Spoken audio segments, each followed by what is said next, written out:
പ്രശ്നങ്ങളുണ്ടായിരുന്നു, ഭാരങ്ങളുണ്ടായിരുന്നു, ക്ലേശങ്ങളുണ്ടായിരുന്നു.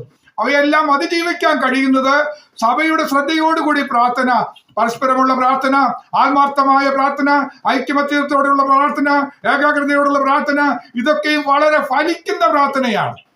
അങ്ങനെ ദൈവകൃപയിൽ നമ്മൾ അനുഭവിച്ച് മുന്നോട്ട് പോകാനായിട്ട് ദൈവം നമ്മെ സഹായിക്കുന്നവർക്ക് ദൈവത്തെ സ്തുതിക്കുന്നു. ഈ ദിവസത്തെ പ്രാർത്ഥനയിൽ നമ്മൾ തുടർമാനമായി ചിന്തിക്കുന്ന ചിന്താവിഷയത്തിന് തുടരുവാനായിട്ട് താല്പര്യപ്പെടുകയാണ്. അതോടൊപ്പം ഞാൻ ചിന്തയോടെ ദൈവമക്കളോട് പറയട്ടെ, ദൈവ മക്കളിൽ മിനിമം ഉണ്ടായിരിക്കേണ്ട 3 കാര്യങ്ങളുണ്ട്. ഒരു വിശ്വാസിയായിട്ടിരിക്കണമെങ്കിൽ മിനിമം 3 കാര്യങ്ങൾ അവരുടെ ജീവിതത്തിൽ വേണം. അതുകൊണ്ട് അതിന് വളരെയധികം പ്രാധാന്യം കൊടുത്ത് നമ്മൾ ചിന്തിക്കുകയും ധ്യാനിക്കുകയും സംസാരിക്കുകയും ചെയ്യേണ്ടത് ആവശ്യമായതുകൊണ്ടാണ് ഞാൻ അങ്ങനെ സംസാരിക്കാനായിട്ട് താല്പര്യപ്പെടുന്നത്. അതെന്താണെന്ന് ചോദിച്ചാൽ 3 കാര്യങ്ങൾ നമുക്ക് ഇല്ലെങ്കിൽ നമുക്കൊരു വിശ്വാസം എന്ന് പറയാൻ പറ്റില്ല. ആകയാൽ വിശ്വാസം, പ്രത്യാശ, സ്നേഹം, ഇവ 3 നിലനിൽക്കുന്നു. ഇവയിൽ വലുതോ സ്നേഹം തന്നെ. ഒരു 1 കൊരിന്ത്യർ 13-ാമത്തെ വാക്യത്തിൽ അങ്ങനെയാണ് വായിക്കുന്നത്. ആകയാൽ വിശ്വാസം, പ്രത്യാശ, സ്നേഹം, ഈ 3 ദൈവമക്കളിൽ നിലനിൽക്കണം. ഇടയ്ക്കൊന്നുണ്ടായി നഷ്ടപ്പെട്ടു എന്ന് പറയാൻ പാടില്ല. വിശ്വാസം നമ്മളിൽ നിലനിൽക്കണം, അത് ചോർന്നു പോകരുത്. അതാണ് നമ്മുടെ ചിന്താവിഷയം. അതുപോലെ തന്നെയാണ് പ്രത്യാശ നഷ്ടപ്പെട്ടു പോയാൽ നമ്മൾ ശേഷം മനുഷ്യരെ പോലെ ആയി പോകും. എന്ന് മാത്രമല്ല, മറ്റുള്ളവരെ പോലെ നമ്മൾ ദുഃഖിക്കാൻ ഇടവരും. സ്നേഹമില്ലെങ്കിൽ നമ്മൾ ചിലമ്പുന്ന ചെമ്പോ കൈത്താളമോ പോലെ വെറുതെ ഒച്ചയും ബഹളവുമായി മാറും. സ്നേഹമില്ലെങ്കിൽ ക്രിസ്തുവിനെ പ്രദർശിപ്പിക്കാനേ കഴിയില്ല. ദൈവസ്നേഹം നമ്മിൽ വസിക്കുന്നില്ല എങ്കിൽ നമ്മളൊരു വിശ്വാസിയാന്ന് പറയുന്നതിൽ ഒരർത്ഥവുമില്ല. ഈ 3 പ്രധാനപ്പെട്ട കാര്യങ്ങൾ നഷ്ടപ്പെടുന്നതാണ് നമ്മുടെ വിശ്വാസ ജീവിതത്തിന്റെ പരാജയം എന്ന് തിരിച്ചറിയുന്നു. അതുകൊണ്ടാണല്ലോ അപ്പോസ്തലന്മാര് കർത്താവിനോട് പറഞ്ഞത്, പ്രധാനപ്പെട്ട പ്രാർത്ഥനാ വിഷയമായിട്ട് അവർ പറഞ്ഞത്, അതാണ് നമ്മുടെ ചിന്താവിഷയമായിട്ട് എടുത്തത്, ഞങ്ങളുടെ വിശ്വാസം വർദ്ധിപ്പിക്കണമെന്ന്. കഴിഞ്ഞ 2 പ്രാർത്ഥനാ സെക്ഷനിലും നമ്മൾ അത് തന്നെ ചിന്തിക്കാനായിട്ട് ഇടവന്നു, വിശ്വാസത്തെക്കുറിച്ച് ചിന്തിക്കാൻ ഇടവന്നു. ഇതിനു മുമ്പ് ഞാൻ വിശ്വാസ കപ്പൽ എന്ന വിഷയമെടുത്ത് അതാണ്ട് 12 പ്രസംഗം ഞാൻ പ്രസംഗിച്ചു. അത് യൂട്യൂബിൽ കിടക്കുന്നുണ്ട്. അങ്ങനെ തുടർമാനമായി ഞാൻ വിശ്വാസത്തെക്കുറിച്ച് പ്രസംഗിക്കാറുണ്ട്. വിശ്വാസത്തെക്കുറിച്ച് പ്രസംഗിക്കും തോറും എനിക്ക് ദൈവസന്നിധിയിൽ ശക്തി കൂടുന്നതായിട്ടും വിശ്വാസം വർദ്ധിച്ചു വരുന്നതായിട്ടും എനിക്ക് തോന്നാറുണ്ട്. വിശ്വാസത്തെക്കുറിച്ചുള്ള പ്രസംഗം ഞാൻ നിർത്തുകയില്ല. കാരണം വിശ്വാസത്തിൽ ക്ഷീണം വരാതിരിക്കണമെങ്കിൽ ഇത് ധ്യാനിക്കുകയും ചിന്തിക്കുകയും അതിനുവേണ്ടി പ്രാർത്ഥിക്കുകയും ചെയ്യണം. അപ്പൊ എൻ്റെ ഒരു പ്രാർത്ഥനാ വിഷയമാണ്, പ്രധാനപ്പെട്ട ഒരു പ്രാർത്ഥനാ വിഷയമാണ് വിശ്വാസം വർദ്ധിച്ചു വരണമെന്നുള്ളത്. ഈ വിഷയത്തെ അടിസ്ഥാനമാക്കി ഞാൻ എൻ്റെ ശുശ്രൂഷ കാലഘട്ടത്തിലൊക്കെയും ഞാൻ പ്രസംഗിച്ചിട്ടുണ്ട്. ഒരിക്കൽ നാട്ടിലായിരിക്കുന്ന സമയത്ത് അവിടുത്തെ സഭയിലെ ഞാൻ ഈ വിശ്വാസ വിഷയത്തെക്കുറിച്ച് ഞാൻ തുടർമാനമായി ഇതുപോലെ പ്രസംഗിച്ചുകൊണ്ടിരുന്നു. അങ്ങനെ പ്രസംഗിച്ചുകൊണ്ടിരിക്കുന്ന സമയത്ത് ഒരു ദിവസം ഞാൻ ഒരു പാവപ്പെട്ട വിശ്വാസിയുടെ വീട്ടില് ഞാൻ കടന്നു ചെന്നു. അവിടെ എല്ലാ ആഴ്ചയും ചെന്ന് പ്രാർത്ഥിക്കാനായിട്ട് പോകും. ആ പാവപ്പെട്ട വിശ്വാസി എന്ന് പറഞ്ഞാൽ നമ്മൾ ചിന്തിക്കുന്നതിനൊക്കെ അപ്പുറത്താണ്. ഒരു ഓലഷെഡിൽ താമസിക്കുന്ന ഒരു ദൈവദാസൻ. ഓലഷെഡിലാണ് താമസിക്കുന്നത്. ഓലഷെഡ് എന്ന് പറഞ്ഞു കഴിഞ്ഞാൽ വെറുതെ ഓലമേഞ്ഞ വീടല്ല, വീട് മൊത്തം ഓലയാ. സൈഡിലെ ചുമരും എല്ലാം ഓലയാ. വാതിലെല്ലാം ഓല കൊണ്ട് വെച്ച് കെട്ടിയ ഒരു വീട്ടിനകത്ത് താമസിക്കുന്ന ഒരു ഭക്തനുണ്ടായിരുന്നു, ഒരു മനുഷ്യൻ, ഒരു ദേവദാസൻ. ആ ദേവദാസന്റെ ഭവനത്തിൽ പോയി പ്രാർത്ഥിപ്പാനായിട്ട് ഞാൻ കടന്നു ചെന്നു. അവിടെ ചെന്നപ്പോ അദ്ദേഹം എന്നോട് പറഞ്ഞു, പാസ്റ്ററെ, എനിക്കൊരു വിശ്വാസം വന്നിട്ടുണ്ട്. എന്താന്ന് ചോദിച്ചു. പാസ്റ്റർ പ്രസംഗിച്ചപ്പോ എനിക്ക് ഭയങ്കര ഒരു ധൈര്യവും വിശ്വാസം വന്നിട്ടുണ്ട്. അദ്ദേഹം പറഞ്ഞു, എൻ്റെ വീടിന് ഞങ്ങൾക്ക് കിണറില്ല, കിണറില്ല, അപ്പൊ അതിനു വേണ്ടി പാസ്റ്ററെ കൊണ്ടൊന്ന് പ്രാർത്ഥിച്ചാൽ വിജയം നടക്കുമെന്ന് ഞാൻ പൂർണ്ണമായി വിശ്വസിക്കുകയാണ്. അതുകൊണ്ട് പാസ്റ്റർ എന്ന് അതിനുവേണ്ടി പ്രാർത്ഥിക്കണം എന്ന് പറഞ്ഞു. എന്നിട്ട് അദ്ദേഹം പറഞ്ഞു, ഇവിടുത്തെ പ്രശ്നം എന്താണെന്ന് ചോദിച്ചു കഴിഞ്ഞാൽ നല്ല വെള്ളം കിട്ടില്ല. പലയിടത്തും കിണർ കുഴിച്ച്, ചുറ്റുപാട് പരിസരങ്ങളിൽ കിണർ കുഴിച്ച് വെള്ളം കിട്ടിയിട്ടില്ല. ഒരു പൈസ പാഴായി പോയി. രണ്ടാമത് വെള്ളം കിട്ടിയവർക്ക് നല്ല വെള്ളം കിട്ടുന്നില്ല, ചളിവെള്ളമാണ് കിട്ടുന്നത്. അങ്ങനെയുള്ള പ്രശ്നമുണ്ടെന്നൊക്കെ പറഞ്ഞു. അദ്ദേഹത്തിന്റെ വിശ്വാസം കണ്ടപ്പോൾ എനിക്ക് അത്ഭുതം തോന്നി. ഞാൻ പറഞ്ഞു, തീർച്ചയായിട്ടും ഞാൻ പ്രാർത്ഥിക്കാം. അപ്പൊ അദ്ദേഹം പറഞ്ഞു, പ്രാർത്ഥിച്ചാൽ പോരാ, വെറുതെ പ്രാർത്ഥിച്ചാൽ പോരാ, പ്രാർത്ഥിച്ചിട്ട് എവിടെ ഞാൻ കിണർ കുഴിക്കണമെന്ന് ഇന്ന് തീരുമാനിച്ച് എനിക്ക് അടയാളം ഇട്ട് തരണം എന്ന് പറഞ്ഞു. ഒരു കുറ്റി എടുത്ത് തന്നിട്ട് എന്നോട് പറഞ്ഞു പ്രാർത്ഥിക്കാൻ വേണ്ടി മുറ്റത്തിറങ്ങാന്ന് പറഞ്ഞു. അദ്ദേഹത്തിന് വിശ്വാസം മാനിച്ചുകൊണ്ട് ദൈവാത്മാവിൽ ഞാനൊന്ന് സ്തോത്രം ചെയ്തിട്ട് ഞാൻ പോയി നിന്ന് ഒരു സ്ഥലത്ത് നിന്ന് പ്രാർത്ഥിച്ച് അവിടെ ഞാൻ പ്രാർത്ഥിച്ച് ആ കുറ്റി അവിടെ അടിച്ചു കൊടുത്തു. എല്ലാം അടിച്ചു കൊടുത്തു കഴിഞ്ഞപ്പോൾ അദ്ദേഹം എന്നോട് പറഞ്ഞു, ഞാൻ എന്നാ കിണറിന്റെ പണി ആരംഭിക്കേണ്ടതെന്ന് ചോദിച്ചു. എന്നാ കിണറിന്റെ പണി ആരംഭിക്കേണ്ടതെന്ന് ചോദിച്ചു. എന്ന് പറഞ്ഞാൽ അവിടെ കിണർ കുഴിക്കണമെങ്കിൽ വളരെയധികം പൈസ ചെലവുണ്ട്. എന്ന് പറഞ്ഞാൽ കോൺക്രീറ്റ് റിങ്ങൊക്കെ വാർത്തു വേണം അത് ഉണ്ടാക്കാൻ. അപ്പൊ എന്നാണ് പണി ആരംഭിക്കേണ്ടത്? അദ്ദേഹത്തിന്റെ കയ്യിൽ ഒരു പൈസ ഇല്ലാന്ന് എനിക്കറിയാം. ഞാൻ പറഞ്ഞു, അടുത്ത തിങ്കളാഴ്ച പണി ആരംഭിച്ചോന്ന് പറഞ്ഞു. അദ്ദേഹം 2-3 സ്തോത്രമൊക്കെ പറഞ്ഞു, അല്ലേലിയൊക്കെ പറഞ്ഞു. എന്നിട്ട് പറഞ്ഞു, പാസ്റ്റർ എൻ്റെ കയ്യിൽ പൈസയൊന്നും ഇല്ല കേട്ടോ. അപ്പൊ പാസ്റ്റർ പറഞ്ഞ വാക്ക് എനിക്ക് വിശ്വാസമാണ്, എനിക്കറിയാം, തിങ്കളാഴ്ച ഞാൻ പണി തുടങ്ങുന്നു പറഞ്ഞു. തിങ്കളാഴ്ച ഞാൻ പണി തുടങ്ങുന്നു പറഞ്ഞു. ദൈവത്തിന്റെ കൃപയാൽ ഒരു അത്ഭുതം നടന്നു. അന്ന് ഞാനത് പറഞ്ഞു പോയതിന് പിന്നാലെ ആ പഞ്ചായത്തിലെ വാർഡ് മെമ്പർ ആ പ്രിയ സഹോദരന്റെ വീട്ടിൽ വന്നു. എന്നിട്ട് പറഞ്ഞു, എന്താ പഞ്ചായത്തിലേക്ക് വരാൻ, അവിടേക്ക് ഒരു അപ്ലിക്കേഷൻ വേണമല്ലോ, എന്താന്ന് ചോദിച്ചു. ഇപ്പൊ പറഞ്ഞു സുനാമി ഫണ്ട് വന്ന് കിടക്കുന്നത്, അത് ലാപ്സായി പോകാൻ പോവുക. അപ്പൊ അതിനു മുമ്പ് നിങ്ങൾക്ക് ഒരു കിണർ കുഴിക്കാനുള്ള പണം അനുവദിച്ചു തരാം, അതുകൊണ്ട് ഈ ആപ്ലിക്കേഷനിൽ ഒന്ന് ഒപ്പിട്ട് തന്നാൽ മതി, അത് നാളെ വന്നിട്ട് ചെക്ക് മേടിക്കാം, ലാസ്റ്റ് ഡേ അതിനു മുമ്പ് പോയി ഒന്ന് മേടിക്കണം എന്ന് പറഞ്ഞു. അത്ഭുതം നോക്കണമേ, ഏറ്റവും നല്ല രീതിയിൽ കിണർ കുഴിക്കാനുള്ള ചെക്ക് അന്ന് അവിടെ സാങ്ഷൻ ആവുകയാണ്. ഞാൻ പോയതിന്റെ പിന്നാലെ അടുത്ത ദിവസം ഞായറാഴ്ച സഭായത്തിന് വന്ന് അദ്ദേഹം കരഞ്ഞുകൊണ്ട് സാക്ഷ്യം പറഞ്ഞു. വിശ്വാസത്തിന് ഇത്രയും ശക്തിയുണ്ടെന്ന് ഞാൻ ഇപ്പോഴാണ് മനസ്സിലാക്കിയെന്ന് പറഞ്ഞു. അദ്ദേഹം കരഞ്ഞുകൊണ്ട് സാക്ഷ്യം പറഞ്ഞു. ഒന്നുമില്ലായ്മയില് ഞാൻ നാളെ പണി തുടങ്ങുകയാണെന്ന് എല്ലാവരും പ്രാർത്ഥിക്കണം എന്ന് പറഞ്ഞു. ദൈവം അത്ഭുതം പ്രവർത്തിച്ചു. അവിടെ ആ കിണർ കുഴിക്കാനും നല്ല വെള്ളം കിട്ടാനും അതിന്റെ മുഴുവൻ പൈസ ഗവൺമെന്റിൽ നിന്ന് കിട്ടി. ബാക്കി ഒരു ചെറിയ മിച്ചം കൂടെ ഉണ്ടാകുന്ന രീതിയിൽ എല്ലാം ക്രമീകരിക്കപ്പെട്ടു. അപ്പൊ വിശ്വാസത്തിന് ശക്തിയുണ്ട്. ഏത് വിഷയമാണെങ്കിലും, ഒരിക്കലും സാധ്യമല്ലെന്ന് തോന്നുന്ന വിഷയമാണെങ്കിലും ദൈവമക്കളിൽ ഒരു വിശ്വാസം ജനിച്ചാൽ അത് അങ്ങനെ സംഭവിക്കും. അത് ലഭിച്ചു എന്ന് വിശ്വസിപ്പിക്കും. എവിടുന്നാ ലഭിക്കുന്നതെന്ന് നമുക്ക് അറിഞ്ഞുകൂടാ. വഴി ദൈവമാണ് തുറക്കുന്നത്. ദൈവം തുറക്കുന്ന കാര്യങ്ങളാണ് നമ്മൾ ചിന്തിക്കാനിട വന്നത്. കഴിഞ്ഞ ദിവസം നമ്മൾ സംസാരിച്ച് നിർത്തിയത്, വിശ്വാസം വർദ്ധിച്ചാൽ നമുക്ക് ലഭിക്കുന്ന, വിശ്വാസം കൊണ്ട് ലഭിക്കുന്ന ഒരു 10 കാര്യങ്ങൾ പറയാമെന്ന് പറഞ്ഞു തുടങ്ങി. ഒരു 5 കാര്യങ്ങൾ പറയാനിട വന്നു.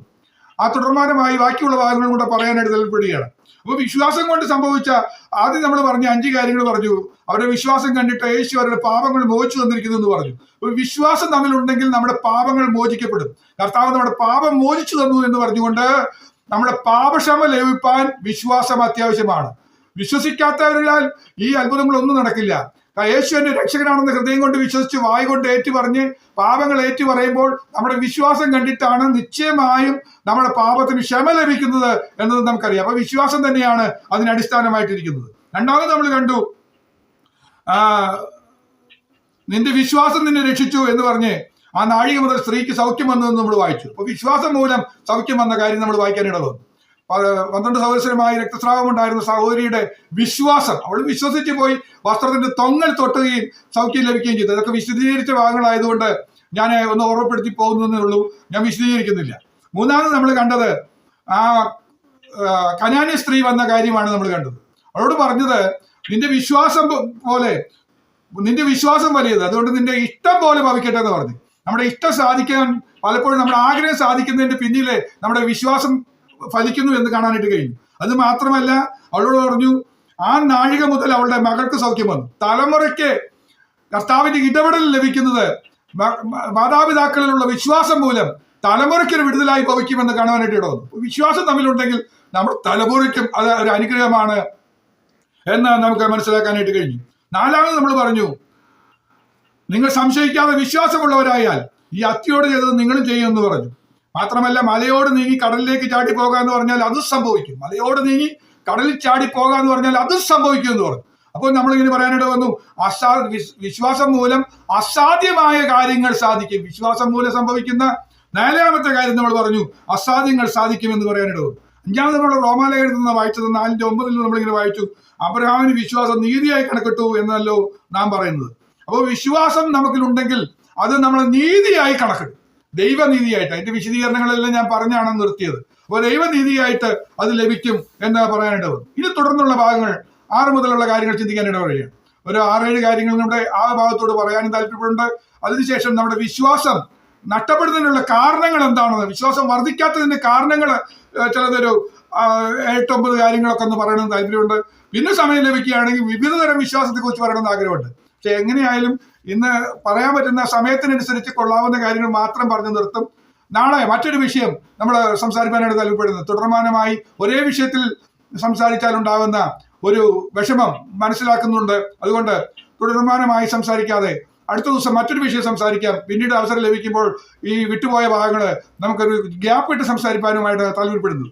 അതുകൊണ്ട് 6ാമത്തെ കാര്യം നമുക്ക് ചിന്തിക്കാം. എഫേസ്യ ലേഖനം 6-ാമത്തെ അധ്യായം 16-ാമത്തെ വാക്യം നമുക്ക് വളരെ പരിചിതമായ വാക്യമാണ്. എഫേസ്യർ 6:16. എല്ലാറ്റിനും മീതെ ദുഷ്ടന്റെ തീയമ്പുകളെ ഒക്കെയും കെടുക്കുവാൻ തക്കതായ വിശ്വാസം എന്ന പരിചയം എടുത്തും കൊണ്ട് നിൽപ്പിൻ. അപ്പോൾ വിശ്വാസം നമ്മുടെ കയ്യിലുണ്ടെങ്കിൽ ദുഷ്ടന്റെ തീയമ്പുകളൊക്കെയും കെടുക്കുവാൻ തക്കതായ വിശ്വാസം. ഒന്ന് ഓർത്തു നോക്കി, നമ്മുടെ വിശ്വാസം ഒന്ന് വർദ്ധിച്ചു വന്നാൽ ദുഷ്ടന്റെ സകല തീയമ്പുകളും കെട്ടുപോകും. ഓ ഹല്ലേലൂയ! എന്താ ദുഷ്ടന്റെ തീയമ്പുകള്? ദുഷ്ട തീയമ്പ് കൊണ്ടുവരും, നിനക്കത് നടക്കില്ല, നിന്റെ കാര്യം പോക്ക, നിന്റെ തലമുറ ഒരിക്കലും നന്നാവില്ല എന്നൊക്കെ പറഞ്ഞ് അവിശ്വാസത്തിന്റെ അമ്പുകൾ എഴുതുവിടും. എന്നാൽ വിശ്വാസത്തിന്റെ ഒരു പരിധി ഉണ്ടെങ്കിൽ നമ്മൾ എടുത്തു പറയും, അതിനോടൊപ്പം നമ്മൾ പറയും, എന്റെ ദൈവമാണ് കാര്യങ്ങളെ സാധ്യമാക്കി തരുന്നത്. എന്റെ യഹോവയാൽ സാധിക്കാത്ത ഒരു കാര്യവുമില്ല, അവന് അസാധ്യമായത് ഒന്നുമില്ല. ഞാൻ വിശ്വാസത്തോടെ മുന്നോട്ട് പോകും. ഞാൻ മുന്നോട്ട് പോകുമ്പോൾ എന്റെ മുന്നിലുള്ള ചെങ്കടൽ നീങ്ങി മാറും. ഇങ്ങനെ വിശ്വാസത്തിന്റെ പരിച എടുത്ത് നമ്മൾ ഉയർത്തി പറയുന്നത്, അതായത് വചനത്തിൽ നിന്ന് ലഭിക്കുന്ന വാഗ്ദത്തങ്ങളാണ് നമ്മുടെ പരിചയമായിട്ടിരിക്കുന്നത്. ഒരു വിശ്വാസിയുടെ പരിചയം എന്ന് പറഞ്ഞാൽ ദൈവമക്കൾക്ക് കൊടുത്തിരിക്കുന്ന വാഗ്ദത്ത വചനങ്ങളാണ്. അത് എടുത്ത് ഉയർത്തുവാൻ തക്കൊണ്ടുള്ള ഒരു വിശ്വാസം ഉണ്ടെങ്കിൽ ദുഷ്ടന്റെ തീയമ്പൊക്കെ കെട്ടുപോകും. ഈ പറഞ്ഞ അവിശ്വാസവും സംശയവും ഒന്നും നമ്മെ അലട്ടാതെ നമ്മൾ അവിടെ നിന്ന് ജയിക്കുക തന്നെ ചെയ്യും. അതാണ് നമുക്ക് ആവശ്യമായിട്ടുള്ളത്. അതുകൊണ്ട് വിശ്വാസം വർദ്ധിച്ച്, ഈ ദിവസങ്ങളിൽ വിശ്വാസം വർദ്ധിച്ച് നമ്മിൽ ദുഷ്ടം കൊണ്ടുവന്ന സകല സംശയങ്ങളും, ഒരു രോഗത്തിന്റെ ഒരു ചിന്ത വന്നാൽ മതി നമ്മളങ്ങ് സംശയം വർദ്ധിക്കാൻ തുടങ്ങും. ഇത് എന്നെ കൊണ്ട് പോവുള്ളൂ, ഇത് മാറുന്ന എനിക്ക് തോന്നുന്നില്ല, ഇതിന് മരുന്നുണ്ടെന്ന് തോന്നുന്നില്ല, ഇത് എത്ര കഴിച്ചാലും എന്തൊക്കെ ചെയ്താലും നന്നാവില്ല, നേരെയാവില്ല. ഇതൊക്കെ പറയാൻ കാരണം എന്താ അറിയോ? ദുഷ്ടന്റെ തീയമ്പ് വന്ന് തറച്ചതാ. എന്നാൽ പരിചയം എടുത്ത് ഉയർത്തിയിരുന്നെങ്കിൽ എന്റെ ദൈവം സകല രോഗങ്ങളെ സൗഖ്യമാക്കും. എനിക്ക് വിശ്വാസമുണ്ട്. ഈ എന്റെ മമ്മിയൊക്കെ പറഞ്ഞിരുന്ന പോലെ ഈ രോഗം മൂലം മരണം വന്നാൽ പോലും വേണ്ടില്ല, ഞാൻ ഇതിന് ചികിത്സിക്കില്ല എന്നൊക്കെ പറയുന്ന വിധത്തില് നമ്മുടെ പ്രായമുള്ള പ്രിയപ്പെട്ടവർ പറഞ്ഞിരുന്ന പോലെ ഒരു സ്ട്രോങ് ആയിട്ട് നമ്മൾ പറയാൻ കഴിഞ്ഞാൽ അത് വളരെ ഫലിക്കുന്നതാണ്. ദുഷ്ടന്റെ ഒരു തീയമ്പും ഫലിക്കില്ല, ദുഷ്ടന്റെ ആയുധങ്ങൾ അവിടെ ചെലവാകാതെ പോകും എന്ന് നമുക്ക് കാണാനായിട്ട് കഴിയുന്നുണ്ട്. ഞാൻ മുന്നോട്ട് പോകാം. 1 തെസ്സലോനിക്കർ 3:7 വാക്യം അവിടെ പറയുന്നത്, 1 തെസ്സലോനിക്കർ 3:7, ഞങ്ങളുടെ സകല കഷ്ടത്തിലും സങ്കടത്തിലും നിങ്ങളുടെ വിശ്വാസം ഹേതുവായി ഞങ്ങൾ നിങ്ങളെക്കുറിച്ച് ആശ്വാസം പ്രാപിച്ചു. ഇവിടെ പറയുന്നത് നിങ്ങളുടെ വിശ്വാസം ഹേതുവായി. നിങ്ങൾക്ക് വിശ്വാസം ഉണ്ടെങ്കിൽ ഒരു കാര്യം കിട്ടുന്ന പറഞ്ഞു. എന്താ കാര്യം എന്ന് പറയൂ? ആശ്വാസം ലഭിക്കുന്നു. അതായത് നിങ്ങളുടെ സകല കഷ്ടവും സങ്കടവും ഒക്കെ ജീവിതത്തിൽ വരാം. ഏതൊക്കെ തരം സങ്കടം വന്നാലും ഏതൊക്കെ തരം ഘട്ടം വന്നാലും വിശ്വാസം ഉണ്ടെങ്കിൽ നമ്മെ ക്ഷീണിപ്പിക്കില്ല, നമുക്ക് ആശ്വാസം ലഭിക്കും. വിശ്വാസം ക്ഷീണിച്ചു പോയാൽ വരുന്ന കഷ്ടങ്ങളിലും സങ്കടങ്ങളിലും നമ്മൾ പതറിപ്പോകും. അതുകൊണ്ട് നമ്മൾ പ്രാർത്ഥിച്ചേ വെച്ചുള്ളൂ. ഞാൻ കഴിഞ്ഞ ദിവസം പറഞ്ഞതുപോലെ ഈ സന്ദേശം കേട്ടുകൊണ്ടിരിക്കുമ്പോൾ തന്നെ എല്ലാവരും ഹൃദയത്തിൽ പ്രാർത്ഥിച്ചുകൊണ്ടിരിക്കും, കർത്താവ് എന്റെ വിശ്വാസം ഒന്ന് വർദ്ധിപ്പിക്കട്ടെ, എന്റെ വിശ്വാസം ഒന്ന് വർദ്ധിപ്പിക്കട്ടെ, എന്റെ സങ്കടം മാറി ആശ്വാസം പ്രാപിപ്പാൻ, എന്റെ കഷ്ടം മാറി ആശ്വാസം പ്രാപിപ്പാൻ തക്കതായ ആ കർത്താവ് എന്റെ വിശ്വാസത്തിൽ ഒരു വർധനവ് തരണമേ. കഴിഞ്ഞ നാളുകളിലെ വിശ്വാസം കൊണ്ട് എനിക്ക് ആശ്വാസം പ്രാപിക്കാൻ കഴിഞ്ഞിട്ടില്ല. എന്റെ അല്പവിശ്വാസം മൂലം, എന്റെ അവിശ്വാസം മൂലം കർത്താവെ എനിക്ക് ആശ്വാസം പ്രാപിക്കാൻ കഴിഞ്ഞില്ല. സങ്കടങ്ങളിൽ ഞാൻ പെട്ടുപോയി, സങ്കടങ്ങളിൽ ഞാൻ ദുഃഖിച്ചുകൊണ്ടിരുന്നു, സകല മനുഷ്യരെ പോലെ ഞാൻ ദുഃഖിക്കേണ്ടി വന്നു. എന്നാൽ ഈ ദുഃഖങ്ങളൊക്കെ മാറുന്ന വിധത്തിൽ കർത്താവെ അങ്ങനെ ആശ്വാസം ഒന്ന് വരണം. ആ പദത്തിന് എനിക്കൊരു ശക്തിയുണ്ട്. ഇത് സാധാരണ ലോക മനുഷ്യർ പറയുന്ന ആശ്വാസമല്ല. എന്താ കാരണമെന്ന് ചോദിച്ചാൽ, ആശ്വാസം എന്ന് പറഞ്ഞാൽ മനുഷ്യര് പലപ്പോഴും ആശ്വസിപ്പിക്കും. പണ്ട് ഒരു അപ്പച്ചൻ ഇതുപോലെ വലിയൊരു പ്രതിസന്ധിയിലായ സമയത്ത് എന്നോട് പറഞ്ഞു, എൻ്റെ ബുദ്ധിമുട്ടൊക്കെ വലിയ വിഷയമാണെന്ന് പറഞ്ഞു. കാരണം ഒരു ഫിനാൻഷ്യൽ കേസ് വന്ന് പെട്ടു, ഒരു ചെക്ക് കേസൊക്കെ വന്ന് പെട്ടു, ആകെ ഭാരത്തിലും ക്ലേശത്തിലുമായി, ഉറക്കം കിട്ടുന്നില്ല. പ്രായമുള്ള ഒരു അപ്പച്ചനാ, 70 വയസ്സിന് മുകളിലുണ്ട്. ഒരാൾ പറ്റിച്ചതാ, തൻ്റെ ഒരു ചെക്ക് എടുത്തു കൊണ്ടുപോയി കൊടുത്തു. അത് പിന്നീട് കേസ് വേറൊരാൾക്ക് ജാമ്യത്തിനായി എടുത്തുകൊണ്ടുപോയി. ഇദ്ദേഹം അറിഞ്ഞു പോലുമില്ല. അദ്ദേഹം അറിയാതെ പെട്ടുപോയ നിരപരാധിയായ ഒരു മനുഷ്യനാണ്. ആ മനുഷ്യന്റെ പേരിൽ കേസൊക്കെ വന്ന് കത്ത് വന്നതോടുകൂടി അദ്ദേഹം അറിയുന്നത്, അപ്പോഴാണ് അറിയുന്നത് തന്റെ വീട്ടിൽ ഒപ്പിട്ട് വെച്ചിരുന്ന ചെക്ക് എടുത്ത് പോയ കഥയൊക്കെ അറിയുന്നത്. എന്ത് ചെയ്യണമെന്ന് അറിയാതെ വല്ലാത്ത വിഷമത്തിലും ഭാരത്തിലും ഒക്കെ ആയിരുന്നു. അപ്പോൾ അത് എന്നോട് തുറന്ന് പറഞ്ഞു, വിഷയങ്ങൾ ഇങ്ങനെയൊക്കെയാണെന്ന് പറഞ്ഞു. എനിക്ക് ഉറക്കം കിട്ടുന്നില്ല, സമാധാനം കിട്ടുന്നില്ല എന്നൊക്കെ പറഞ്ഞു. അപ്പോൾ എനിക്ക് പരിശുദ്ധാത്മാവ് എന്നിൽ ഹൃദയത്തിൽ തന്ന ചില ചിന്തകളൊക്കെ വെച്ച് ഞാൻ അദ്ദേഹത്തെ പറഞ്ഞ കാര്യങ്ങളൊക്കെ മനസ്സിലാക്കിയോടുകൂടി അദ്ദേഹത്തിന് വലിയൊരു ആശ്വാസം കിട്ടി. എന്നിട്ട് എന്നെ കെട്ടിപ്പിടിച്ചിട്ട് പറഞ്ഞു, മോനെ, ഇപ്പോഴാണ് എനിക്കൊരു സമാധാനം കിട്ടിയത്. ദിവസങ്ങളായി, ഒരാഴ്ച കൂടുതലായി ഞാൻ ഇത്രയും വിഷമത്തിലിരിക്കുകയായിരുന്നു. എന്റെ ഹൃദയത്തിൽ നിന്ന് ഭാരം ഇറങ്ങിപ്പോയ പോലെ തോന്നുന്നു ഒക്കെ പറയാനിട വന്നു. ഞാൻ പറഞ്ഞു, അവിടെ കൊണ്ടല്ല, ഇതിനപ്പുറത്തൊരു വിശ്വാസമുണ്ട്, ധൈര്യമായി വിശ്വസിച്ചോ. ഞാനൊരു ഉറപ്പ് പറയാം, ദൈവകൃപയിൽ ആശ്രയിച്ച് ഉറപ്പ് പറയാം, ഈ വിഷയത്തിന് കോടതി കയറേണ്ടി വരില്ല. അതിനു മുമ്പ് ഇത് പരിഹരിക്കപ്പെടും. ഈ വിഷയത്തില് ദൈവം അത്ഭുതം പ്രവർത്തിച്ചിരിക്കുന്നു, വിശ്വസിക്കുക മാത്രം ചെയ്താൽ മതി. ദൈവം അത്ഭുതം ചെയ്തിരിക്കുന്നു എന്ന് ഞാൻ പറയാനിട വന്നു. അദ്ദേഹം അത് വിശ്വസിക്കാനിട വന്നു, ആശ്വാസം പ്രാപിച്ചു, ദൈവം അത്ഭുതം പ്രവർത്തിച്ചു, അതിന് പരിഹാരം വരുത്തി. ഒരു പ്രശ്നവും ഇല്ലാതെ പരിഹാരം വരുവാനായിട്ട് ഇടവന്നു. ദൈവമക്കളെ, എന്താ ഞാൻ പറഞ്ഞതിന്റെ ആശയം മനസ്സിലായോ? വെറുതെ പറഞ്ഞൊരു വാക്കുകൊണ്ട് ആശ്വസിപ്പിക്കുന്നതല്ല വിശ്വാസം കൊണ്ട് ലഭിക്കുന്ന ആശ്വാസം. പരിഹരിക്കപ്പെടും. നമ്മുടെ സങ്കടത്തിന് ഹേതുവായ കാര്യം പരിഹരിക്കപ്പെടും. കഷ്ടത്തിന് ഹേതുവായ കാര്യം അത് ഇല്ലാതെയാകും. ആ കഷ്ടത ഇനി ഇല്ല എന്ന് പറയുന്ന വിധത്തിൽ ദൈവം അത്ഭുതം പ്രവർത്തിക്കും. വിശ്വസിക്കാമോ? എന്റെ കഷ്ടങ്ങൾ മാറുവാൻ തക്കതായ ഒരു വിശ്വാസം മതിയെന്ന്. അതിനുവേണ്ടി കഷ്ടം മാറാൻ വേണ്ടി ആരെയും വിളിച്ച് ആശ്രയിക്കേണ്ട കാര്യമില്ലെന്ന്. ഒന്നും കൂടെ പറഞ്ഞാൽ, ഇതിന് പരിഹാരം വരുത്താൻ വേണ്ടി ഒരു മധ്യസ്ഥനെ വിളിക്കണ്ട, മറ്റു ക്രമീകരണങ്ങളൊന്നും ചെയ്യണ്ട. നിന്നിലുള്ള വിശ്വാസം ഒന്ന് വർദ്ധിച്ചാൽ എന്റെ ദൈവം പ്രവർത്തിക്കുന്നത് എന്റെ കണ്ണാൽ ഞാൻ കാണും. അടുത്ത ദിവസം ഇതിന് പരിഹാരം വരുമെന്നൊക്കെ പറഞ്ഞ് വിശ്വാസം ഒന്ന് വർദ്ധിക്കട്ടെ. എങ്ങനെ വിശ്വാസം വർദ്ധിക്കുന്നത്? വചന കേൾവിയാൽ വിശ്വാസം വർദ്ധിക്കും. അതുകൊണ്ടാണ് ദൈവമക്കളോട് ഈ വചനം തുടർമാനം പറയുന്നത്. ദൈവമക്കളിൽ വിശ്വാസം വർദ്ധിച്ചാൽ ദൈവസഭയിൽ നടക്കാൻ പോകുന്ന അത്ഭുതങ്ങളെ ഓർത്ത് ഞാൻ ദൈവത്തിന് മഹത്വം കൊടുക്കാൻ പോവുകയാണ്. ദൈവമക്കൾ ഓരോ കുടുംബവും പറയും, കർത്താവ് എന്നിൽ ഒരല്പം വിശ്വാസം വർദ്ധിപ്പിച്ചപ്പോൾ, ഒരല്പം കടുകുമണിയോളമുള്ള ഒരല്പം മാത്രം വിശ്വാസം വർദ്ധിപ്പിച്ചപ്പോൾ തന്നെ സംഭവിച്ച കാര്യങ്ങളോർത്ത് ഞാൻ ദൈവത്തിന് മഹത്വം കൊടുക്കുകയാണെന്ന് പറഞ്ഞ് ദൈവത്തെ സ്തുതിക്കുന്ന സാക്ഷികൾ കേൾക്കാൻ പോവുകയാണ്. ഓ ഗ്ലോറി! അതിനുവേണ്ടിയാണ് ഈ വചനം പറയുന്നത്. അതുകൊണ്ട് ധൈര്യമായി വിശ്വസിക്കുക. നിങ്ങളുടെ വിശ്വാസം ഹേതുവായി നമ്മിലുള്ള വിശ്വാസം, ഞാൻ ഒന്നും കൂടെ സ്ട്രെസ് ചെയ്ത് പറയട്ടെ, ഈ വചനം ഒന്ന് വിശ്വസിക്കാൻ പറ്റൂ. വിശ്വാസം ഒന്നും വർദ്ധിക്കണമെന്നില്ല, ഇപ്പൊ ഉള്ള വിശ്വാസമായാലും മതി. പക്ഷെ ഒറ്റ കാര്യം, വചനം സത്യമാണെന്ന് മാത്രം ഒന്ന് വിശ്വസിച്ചാൽ, അവിടെ പറയുന്നത് നിങ്ങളുടെ വിശ്വാസ ഹേതുവായി. വിശ്വാസം അങ്ങ് കൂട്ടിയതുകൊണ്ടൊന്നല്ല, ഇപ്പൊ ഉള്ള വിശ്വാസമായാലും മതി. പക്ഷെ വചനം സത്യമാണെന്നൊന്ന് വിശ്വസിച്ച് ആമേൻ പറഞ്ഞാൽ മതി. നിങ്ങളുടെ സങ്കടത്തിൽ ദൈവം ആശ്വാസം വരാൻ പോവുക, നിങ്ങളുടെ കഷ്ടങ്ങൾക്ക് ദൈവം പരിഹാരം വരുത്താൻ പോവുക. ദൈവത്തിന്റെ അത്ഭുത പ്രവൃത്തി കാണാൻ വേണ്ടിയല്ലേ നമ്മൾ പ്രാർത്ഥിക്കുന്നത്? എന്തിനാ ഇനി ദുഃഖിച്ചിരിക്കുന്നത്? എന്തിനെ ആശ്വാസമില്ലാതെ കരഞ്ഞുകൊണ്ടിരിക്കുന്നത്? ഇനി നിങ്ങൾ കരഞ്ഞുകൊണ്ടിരിക്കണ്ട എന്ന് നമ്മുടെ ഹൃദയത്തിൽ പറയുന്ന പരിശുദ്ധാത്മാവിന്റെ ശബ്ദം ഏറ്റെടുത്തുകൊണ്ട് ദൈവത്തിന് മഹത്വം കൊടുത്താട്ടെ. ദൈവിക വിടുതൽ നമുക്ക് പ്രാപിക്കാനായിട്ട് കഴിയും. Hallelujah, hallelujah. ഇനി 2 തെസ്സലോനിക്കർ 1:3 വായിക്കുന്നത്, നിങ്ങളുടെ വിശ്വാസം ഏറ്റവും വർദ്ധിച്ചു, ആളാം പ്രതി നിങ്ങൾക്ക് എല്ലാവർക്കും അന്യോന്യം സ്നേഹം വരികയാൽ. അവിടെ പറയാണ്, ഞാൻ സ്തോത്രം, നിങ്ങളുടെ ഈ അവസ്ഥ കണ്ടിട്ട് ഞാൻ സ്തോത്രം ചെയ്യാൻ കടപ്പെട്ടിരിക്കുകയാണ്. തെസ്സലോനിക്ക വിശ്വാസികൾക്കുള്ള ഒരു ഗുണം പറയുക, ആ ദൈവസഭയിൽ വിശ്വാസം വർദ്ധിച്ചു വന്നുകൊണ്ടിരുന്നു. നമ്മുടെ ആഗ്രഹത തെസ്സലോനിക്ക സഭയിൽ സംഭവിച്ചതുപോലെ ദൈവസഭ, നമ്മുടെ ദൈവസഭയിൽ നമ്മുടെ ആളാം പ്രതി വിശ്വാസം വർദ്ധിച്ച് എന്ന് പറഞ്ഞാൽ എല്ലാ ദൈവമക്കളും ഇന്ന് വചനം കേൾക്കുന്ന ദൈവസഭയിലെ മെമ്പർഷിപ്പ് ഉള്ള എല്ലാവരിലും ആളാം പ്രതി ഒരാൾക്ക് പോലും, നമ്മുടെ കുഞ്ഞുങ്ങൾ ഉൾപ്പെടെ എല്ലാവരിലും വിശ്വാസം വന്ന് ഏറ്റവും വർദ്ധിച്ചു. വിശ്വാസം വർദ്ധിച്ചാൽ പോരാ, ഏറ്റവും വർദ്ധിച്ച് അതിന്റെ മാക്സിമം പീക്കിലെത്തുന്ന ഒരു അത്ഭുതം കാണാൻ വേണ്ടി കാത്തിരിക്കുക. അങ്ങനെ വർദ്ധിച്ചാൽ അവിടെ പറയാണ് അന്യോന്യം സ്നേഹം പെരുകി വരും. അപ്പോൾ സ്നേഹം തണുത്തു പോകുന്നതിന് കാരണം എന്താ? വിശ്വാസം കുറയുമ്പോഴാണ്. വിശ്വാസം കുറയുമ്പോൾ സ്നേഹം തണുത്തു പോകും. വിശ്വാസം വർദ്ധിച്ചു വരുമ്പോൾ സ്നേഹവും അതിനോടൊപ്പം കൂടി വരും.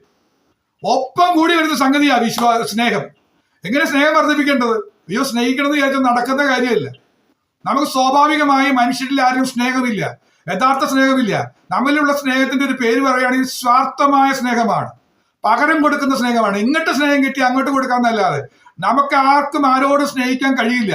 എന്തെങ്കിലും ലക്ഷ്യം വെച്ചിട്ടോ സ്വാർത്ഥ താല്പര്യങ്ങൾക്കോ വേണ്ടിയുള്ള സ്നേഹമല്ലാതെ സത്യസന്ധമായ യഥാർത്ഥ സ്നേഹം നമ്മിൽ ആരിലും ഉത്ഭവിക്കുന്നില്ല. അത് ഉണ്ടാകണമെങ്കിൽ ദൈവമക്കൾ വിശ്വാസികളായി മാറണം.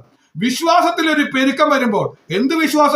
ദൈവവിശ്വാസം, ദൈവവചനത്തിലുള്ള വിശ്വാസം നമ്മിൽ ഉണ്ടായി വരുമ്പോഴാണ് നമ്മിൽ സ്നേഹം പെരുകി വരുവുള്ളൂ. സ്തോത്രം. കുടുംബാന്തരീക്ഷത്തിൽ സ്നേഹം നഷ്ടപ്പെടാൻ കാരണം എന്താ? കുടുംബാന്തരീക്ഷത്തിൽ ദൈവമക്കളുടെ വിശ്വാസം കുറഞ്ഞു പോകുന്നുണ്ടല്ലേ? ഒന്ന് ചിന്തിച്ചേ. അന്ന് വിശ്വാസത്തിൽ ഇറങ്ങിയ സമയത്തുണ്ടായിരുന്ന വിശ്വാസം ഇപ്പോഴും ഉണ്ടോ? അതോ വിശ്വാസം കുറഞ്ഞു പോയോ, ക്ഷീണിച്ചു പോയോ? ഒന്ന് പരിശോധിച്ച് നോക്കിയാൽ ദൈവമൊക്കെ എല്ലാവർക്കും അറിയാം. ഒരു ഗ്രാഫ് പോലെ, ഗ്രാഫ് പോലെ, ഗ്രാഫൊക്കെ കാണുന്ന പോലെ കയറ്റവും ഇറക്കമൊക്കെ കാണുന്നുകൊണ്ടിരിക്കുക. എന്തതിന് കാരണം? ഇടയ്ക്ക് വിശ്വാസമൊക്കെ ഉണ്ടായിരുന്നു, ഇടയ്ക്ക് വിശ്വാസം കുറഞ്ഞു പോകും. ഇത് കുറഞ്ഞു പോകാതിരിക്കാൻ വേണ്ടിയാണ് പരിശുദ്ധാത്മാവ് ദൈവസഭയോട് പറയുന്നത് നമ്മുടെ വിശ്വാസം വർദ്ധിക്കണം. അത് ആളാം പ്രതി ഓരോരുത്തരിലും വിശ്വാസം വർദ്ധിക്കണം. ഓരോ ദൈവമക്കളിലും വിശ്വാസം ഒന്ന് വർദ്ധിച്ചു വരണം. നിങ്ങളുടെ വിശ്വാസം ഏറ്റവും വർദ്ധിച്ചു. ആളാം പ്രതി നിങ്ങൾക്ക് എല്ലാവർക്കും അന്യോന്യ സ്നേഹം വർദ്ധിച്ചു. അത് സ്നേഹം പെരുകി വരണം. അതിന് മുഖാന്തരമായിരിക്കുന്നത് വിശ്വാസം ഒന്ന് വർദ്ധിച്ചാൽ. അപ്പൊ വിശ്വാസം വർദ്ധിച്ചാൽ അന്യോന്യമുള്ള സ്നേഹം വർദ്ധിച്ചു വരും. നമുക്ക് സ്നേഹം വർദ്ധിച്ചുള്ള ഗുണം ഞാൻ പറയട്ടെ. ഒരു വീടിന്റെ പ്രശ്നം പരിഹരിക്കപ്പെട്ടിരിക്കും. ഓരോ വീടിന്റെയും പ്രശ്നം പരിഹരിക്കപ്പെട്ടിരിക്കും. കാരണം എന്താ? സ്നേഹം എന്നിലുണ്ടെങ്കിൽ ഒരു ഭവനം അല്ലെങ്കിൽ ഒരു വീട്ടുകാരെ, ഒരു ഭവനത്തിലുള്ള പ്രിയപ്പെട്ട ഒരു വിശ്വാസി ഒരു വിഷയം പറഞ്ഞാൽ അത് നമുക്കങ്ങ് ഫീൽ ചെയ്യും. നമ്മുടെ സ്വന്തം വിഷയമായിട്ട് തോന്നും. നമ്മൾ മറക്കൊന്നുമില്ല, അതിനുവേണ്ടി അങ്ങ് ജാഗരിച്ചുകൊണ്ടിരിക്കും. ദിനംപ്രതി നമ്മളങ്ങ് സ്തോത്രം പ്രയോഗിച്ച് പ്രാർത്ഥിക്കാനായിട്ട് നമ്മളെ ഇന്ന് ശക്തിപ്പെടും. കാരണം എന്താ? നമ്മൾ സ്നേഹം നിൽക്കുമ്പോൾ നമുക്കത് ഓർത്ത് നമ്മെ അലട്ടാൻ തുടങ്ങും. നമ്മൾ അലട്ടാൻ തുടങ്ങുമ്പോൾ നമ്മളങ്ങ് നന്നായി പ്രാർത്ഥിക്കുമ്പോൾ അതിന് ഫലം ഉണ്ടാകുകയും ചെയ്യും. അതുകൊണ്ടാണ് ഞാൻ പറഞ്ഞത്, ഈ സ്നേഹം ദൈവസഭയിൽ ഉണ്ടാകുകയാണെങ്കിൽ ദൈവസഭയിൽ വിഷയങ്ങൾ പോലും ഉണ്ടാകില്ല. വന്ന വിഷയങ്ങൾ, കുടുംബങ്ങളിൽ ഉണ്ടാകുന്ന വിഷയങ്ങൾ, വ്യക്തി ജീവിതങ്ങളിൽ ഉണ്ടാകുന്ന വിഷയങ്ങൾ അപ്പോൾ അത് സോൾവ് ചെയ്യപ്പെടും. അതുകൊണ്ട് വിശ്വാസം ഏറ്റവും വർദ്ധിക്കുക തന്നെ വേണം, ഏറ്റവും അധികം വർദ്ധിക്കണം. അതാണ് നമ്മൾ ചിന്തിച്ച 8ാമത്തെ കാര്യം. 9ാമത്തെ കാര്യം പറയാം. ഇബ്രായ ലേഖനം 3:14 വാക്യം, ഹീബ്രു ചാപ്റ്റർ 3:14. ആദ്യ വിശ്വാസം അവസാനത്തോളം മുറുകെ പിടിച്ചുകൊണ്ടാൽ നാം ക്രിസ്തുവിൽ പങ്കാളികളായി തീർന്നിരിക്കുന്നുവല്ലോ എന്ന് നമ്മൾ വായിക്കുന്നു. എനിക്ക് ആ പദം ഇഷ്ടപ്പെട്ടു. ആദ്യ വിശ്വാസം എന്ന് പറഞ്ഞാൽ നമ്മുടെ വിശ്വാസത്തിന്റെ ഒരു പീക്ക് എത്തിയ സമയം ഉണ്ടായിരുന്നു. അതാണ് നമ്മുടെ സ്റ്റാർട്ടിങ്. വിശ്വാസ ജീവിതം ആരംഭിച്ചപ്പോൾ നമ്മിൽ ഒരു നല്ല വിശ്വാസത്തിന്റെ ഒരു അളവ് നമ്മിലുണ്ടായിരുന്നു. അതെങ്ങനെയാന്ന് വെച്ച് കഴിഞ്ഞാൽ കണ്ണടച്ച് വിശ്വസിക്കും. എനിക്കറിയാം, പുതിയ വിശ്വാസികൾ ദൈവസഭയിൽ വരുമ്പോൾ വചനം ശുശ്രൂഷിക്കാനൊക്കെ ഭയങ്കര സന്തോഷമാണ്. അവർ വചനമൊക്കെ കേൾക്കുമ്പോൾ ചാടി എഴുന്നേറ്റ് അങ്ങ് കയറി പിടിക്കുന്നത് ഞാൻ കണ്ടിട്ടുണ്ട്. മുട്ടുമ്പോൾ നിന്ന് ആരാധിക്കുകയൊക്കെ ചെയ്യും. കാരണം ആ വിശ്വാസം അവരിലങ്ങ് പെരുകി വരും, വചനത്തോടുള്ള താല്പര്യം. അങ്ങനെ സ്തോത്രം ചെയ്യുന്ന ആൾക്കാർ കുറച്ച് കഴിയുമ്പോൾ കാണാം അങ്ങ് ക്ഷീണിച്ചു പോകുന്നത് കണ്ടിട്ടുണ്ട്. അതുകൊണ്ടാണ് പറഞ്ഞേ, അന്നുള്ള ആ സ്ട്രോങ് വിശ്വാസം നമ്മള് സാമുദായിക സമൂഹങ്ങളൊക്കെ വിട്ട്, കൂട്ടായ്മകളൊക്കെ വിട്ട് ദൈവകൃപയിലേക്ക് ഇറങ്ങി വരുവാനുള്ള ആ ചങ്കുറ്റവും ബലവും ധൈര്യവും ലഭിച്ച ആ വലിയ വിശ്വാസം, ആ വിശ്വാസം അവസാനത്തോളം മുറുകെ പിടിച്ചാൽ, വിശ്വാസത്തിൽ ക്ഷീണിച്ചു പോകാതെ തണുത്തു പോകാതെ നമ്മളൊന്ന് മുറുകെ പിടിക്കുകയാണെങ്കിൽ, ആ വലിയ വിശ്വാസത്തിലേക്ക് തന്നെ നമ്മളൊന്ന് പോരുകയാണെങ്കിൽ, നാം ക്രിസ്തുവിൽ പങ്കാളികളായി തീർന്നിരിക്കുന്നു. ക്രിസ്തുവിൽ നമുക്കൊരു ഷെയർ കിട്ടും. ക്രിസ്തുവിൽ ഷെയർ കിട്ടി രക്ഷപ്പെട്ടില്ലേ, വേറെ എന്താ വേണ്ടത്? ക്രിസ്തുവിൽ നമുക്ക് ലഭിക്കാനുള്ള സ്വർഗത്തിലെ സകല ആത്മീക അനുഗ്രഹത്തിന്റെ ഷെയർ. ഞാനതില് തങ്കത്തിരുവീതിയും രത്നങ്ങളും മുത്തുകളും ഒന്നും ഞാൻ സ്വപ്നം കാണാറില്ല. ഞാൻ കാണുന്നത്, സ്വർഗത്തിൽ കാണുന്നത്, അവിടെ ദുഃഖമില്ല, മുറവിളിയില്ല, സങ്കടമില്ല, കണ്ണുനീരില്ല, പൈതാഹമില്ല എന്ന് പറയുന്ന ഭാഗങ്ങളുണ്ട്. ഞാൻ ഓർത്ത് ദൈവത്തെ സ്തുതിക്കാറുണ്ട്. കാരണം മറ്റൊന്നുമല്ല, അതിനൊരു ഷെയർ കിട്ടിയാൽ പോലെ ഈ ഭൂമിയിൽ ഇരിക്കുമ്പോൾ തന്നെ അതിന്റെ ഷെയർ എന്ന് അനുഭവിച്ചു നോക്കി. നമ്മള് കരയേണ്ടി വരുന്നില്ല, ദുഃഖമില്ല, കഷ്ടമില്ല, ഇതൊന്നും നമ്മൾ ഫീൽ ചെയ്യാതെ നമുക്ക് ഈ ഭൂമിയിൽ ഇരിക്കാൻ പറ്റുന്നത് കർത്താവുമായിട്ടുള്ള ഷെയർ കിട്ടുമ്പോഴാണ്. ആ പങ്കാളിത്തം കിട്ടിയാൽ നമ്മൾ രക്ഷപ്പെടും. അതിനെങ്ങനെ, എന്താ വഴി? വിശ്വാസം നമ്മൾ മുറുകെ പിടിച്ചാൽ മതി. ഈ വിശ്വാസം നമ്മളിൽ നിന്ന് ചോർന്നു പോകുമ്പോൾ എന്ത് സംഭവിക്കുന്നത്? ദുഷ്ടന്റെ തീയമ്പ് വന്ന് നമ്മൾ പതിക്കും. വിശ്വാസത്തിന്റെ പരിധി നമ്മൾ ഒക്കി പിടിക്കാൻ മറന്നുപോയി. അത് നമ്മുടെ മേത്ത് തറയ്ക്കും. നമ്മൾ ക്ഷീണിച്ച് വീണ് പോവുക തന്നെ ചെയ്യും. അവിടെയാണ് പ്രശ്നം വരുന്നത്. അത് വരാതിരിക്കണമെങ്കിൽ അവസാനത്തോളം നമ്മൾ മുറുകെ പിടിക്കേണ്ടിയിരിക്കുന്നു. 10ാമത്തെ കാര്യത്തിലേക്ക് പ്രവേശിക്കുകയാണ്. 10ാമത്തെ കാര്യം 1 യോഹന്നാൻ 5:4. ലോകത്തെ ജയിച്ച ജയമോ നമ്മുടെ വിശ്വാസം തന്നെ. അപ്പൊ ലോകത്തെ ജയിക്കുന്ന ജയം നമ്മുടെ വിശ്വാസമാണ്. നമ്മുടെ ഏറ്റവും വലിയ ഭാരം എന്താണെന്ന് വെച്ചാൽ പ്രപഞ്ചമോഹമാണ് നമ്മെ കീഴടക്കുന്ന ഏറ്റവും വലിയ വിഷയം. ജഡമോഹം, കൺമോഹം, ജീവനത്തിന്റെ പ്രതാപം. അതിന്റെ ശരിയായ ഭാഷ ഒന്നുകൂടെ പറഞ്ഞു കഴിഞ്ഞാൽ, ഈ ലോകത്തിലുള്ളപ്പോൾ മാത്രമേ ഈ പ്രശ്നമുള്ളൂ. നമ്മൾ സ്വർഗത്തിൽ ചെന്നാൽ ഈ പ്രശ്നമൊന്നുമില്ല. ഇതൊന്നും നമ്മെ അലട്ടില്ല. അപ്പോൾ ലോകത്തിൽ ഈ പ്രശ്നമുണ്ട്. അപ്പോൾ നമ്മുടെ ഈ ലോകത്തിന്റെ ഈ ശക്തി, നമ്മളെ കീഴടക്കുന്ന, പാപത്തിലേക്ക് വീഴ്ത്തുന്ന, നമ്മുടെ വിശുദ്ധൻ എന്ന പദവിയിൽ നിന്ന് തള്ളിയിടുന്ന ഈ ദുഷ്ടശക്തി, അത് മറ്റൊന്നുമല്ല, ലോകം. ആ ലോകമോഹം, അതിനെ അപ്പോസ്തലൻ പറഞ്ഞൊരു പദമുണ്ട്, പ്രപഞ്ചമോഹങ്ങളെ വർജിച്ചിട്ട്. പ്രപഞ്ചമോഹം എന്ന് പറഞ്ഞാൽ നമുക്കുള്ള മോഹങ്ങൾ മുഴുവൻ ഇതാ. ഭൗതികമായ കുറേ ചിന്തകളുണ്ട്, നമ്മുടേതായ സെൽഫിഷ് ആയിട്ടുള്ള കുറേ ചിന്തകളുണ്ട്, കുറേ ആഗ്രഹങ്ങൾ കിടക്കുക. അതുകൊണ്ട് പലർക്കും മരിക്കാൻ മനസ്സില്ല. ഞാൻ ചില സ്നേഹിതന്മാരോടൊക്കെ സംസാരിക്കാറുണ്ട്, മരണത്തെക്കുറിച്ച് ഞാൻ കൂടുതൽ പറയാറുണ്ട് അവരോടൊക്കെ. അപ്പൊ അവരിൽ ഭൂരിഭാഗം പേര് പറയുന്നത്, എനിക്ക് 85 വയസ്സ് വരെ ജീവിക്കണം, അതിനു മുമ്പ് മരിക്കുന്ന കാര്യത്തെക്കുറിച്ച് ചിന്തിക്കാൻ പോലും വയ്യ. എന്തിന് 85 വയസ്സ്? എന്നാലേ അതിനൊരു സന്തോഷമുള്ളൂ എന്ന് പറയുന്നത്. എന്തൊക്കെ കുറെ സ്വപ്നങ്ങളുണ്ട്, മക്കളുടെ കാര്യങ്ങള്, അവരൊക്കെ ഒന്ന് കാണണം, ഞാൻ എല്ലാം ഒന്ന് എൻജോയ് ചെയ്യണം. ഇപ്പൊ ജോലി ചെയ്ത് കഷ്ടപ്പെടുകയാണ്, റിട്ടയർമെന്റ് എടുത്തിട്ട് എനിക്ക് ലോകം മുഴുവൻ ചുറ്റിയടിക്കണം, എന്തൊക്കെ സ്വപ്നങ്ങളൊക്കെ കിടക്കുന്നതെന്ന് അറിയോ? ഇതൊക്കെ നിറവേറിയിട്ട് വേണം പോകാനെന്നും പറഞ്ഞ് കാത്തിരിക്കുക. എന്താ പ്രശ്നം? ലോകത്തിലെ കുറെ കാര്യങ്ങൾ പിടിച്ചു വെക്കുന്നത് കൊണ്ടാണ് സ്വർഗത്തിലേക്ക് പോകുന്നതും മരണത്തെക്കുറിച്ചുള്ള ചിന്തകൾ വരുമ്പോൾ ഭയം തോന്നുന്നതിന് കാരണം. എന്നാൽ നമ്മെ പിടിച്ചടക്കുന്ന ഈ പ്രപഞ്ച ശക്തി, ഈ ലോകമോഹങ്ങളിൽ നിന്ന് ജയം ലഭിക്കുന്നത് എപ്പോഴാണെന്ന് ചോദിച്ചു കഴിഞ്ഞാൽ കർത്താവിനോടുള്ള വിശ്വാസം വർദ്ധിക്കുമ്പോൾ നമുക്ക് പ്രിയനോടൊരു അടുപ്പം വരും. എന്താ വിശ്വാസം വർദ്ധിക്കുമ്പോൾ? സ്നേഹം പെരുകി വരും. ദൈവത്തോടുള്ള സ്നേഹം അങ്ങ് പെരുകി വരും. എനിക്ക് കർത്താവിനെ കാണണം, കർത്താവിനെ ഒന്ന് കാണണം, കർത്താവിനെ ഒന്ന് ചുംബിക്കണം, ആ തൃപ്പാദത്തിലൊന്ന് ചുംബിക്കണം. ഏറ്റവും വലിയ ആഗ്രഹമാണ്. അതിന് തടസ്സമായിട്ട് ഒന്നും തോന്നുന്നില്ല. കഴിഞ്ഞ ദിവസങ്ങളിലൊക്കെ ഞാൻ ഇടയ്ക്ക് ഇരുന്ന് ചിന്തിക്കാനിട വന്നു, ഈ ജീവിതം വിട്ടു പോകുന്നതിന് എന്തെങ്കിലും തടസ്സമുണ്ടോ എന്ന് ഞാൻ ചിന്തിക്കാനിട വന്നു. ഒന്നുമില്ല എൻ്റെ ജീവിതത്തിൽ. എല്ലാം ക്രമീകരണങ്ങൾ ചെയ്തു വെച്ചിട്ടോ. ഗൃഹകാര്യം ക്രമത്തിലാക്കുക എന്നുള്ള വാക്യമൊക്കെ ഞാൻ എപ്പോഴും ഓർത്തു വെക്കുന്ന കാര്യമാണ്. വളരെ വർഷങ്ങളായിട്ട് ഞാൻ ശ്രദ്ധിക്കുന്ന കാര്യമാണ്. എല്ലാ ഗൃഹകാര്യം ക്രമത്തിലാക്കി വെച്ചിരിക്കുക ഞാൻ. എന്താ കാരണം? പ്രിയനോടുള്ള വാസമാണ് ഏറ്റവും വലുതെന്ന് ഞാൻ മോഹിക്കുകയാണ്. അത് ഇന്നാണെങ്കിലും ഈ നിമിഷമാണെങ്കിലും ഞാൻ സന്തോഷവാനാണ്. എന്താ കാരണം? എനിക്ക് അത്രമാത്രം പ്രിയനോടുള്ള താല്പര്യമുണ്ട്. എൻ്റെ യേശുവിനെ കാണാൻ പറ്റുന്ന ഒരു സമയമാണ്. ഞാൻ മരിച്ച് എൻ്റെ കണ്ണടച്ചു കഴിഞ്ഞാൽ ഞാൻ അടുത്ത നിമിഷം പോകുന്നത് സ്വസ്ഥതയിലേക്കാണ്. എനിക്ക് നല്ല ഉറപ്പാണ്.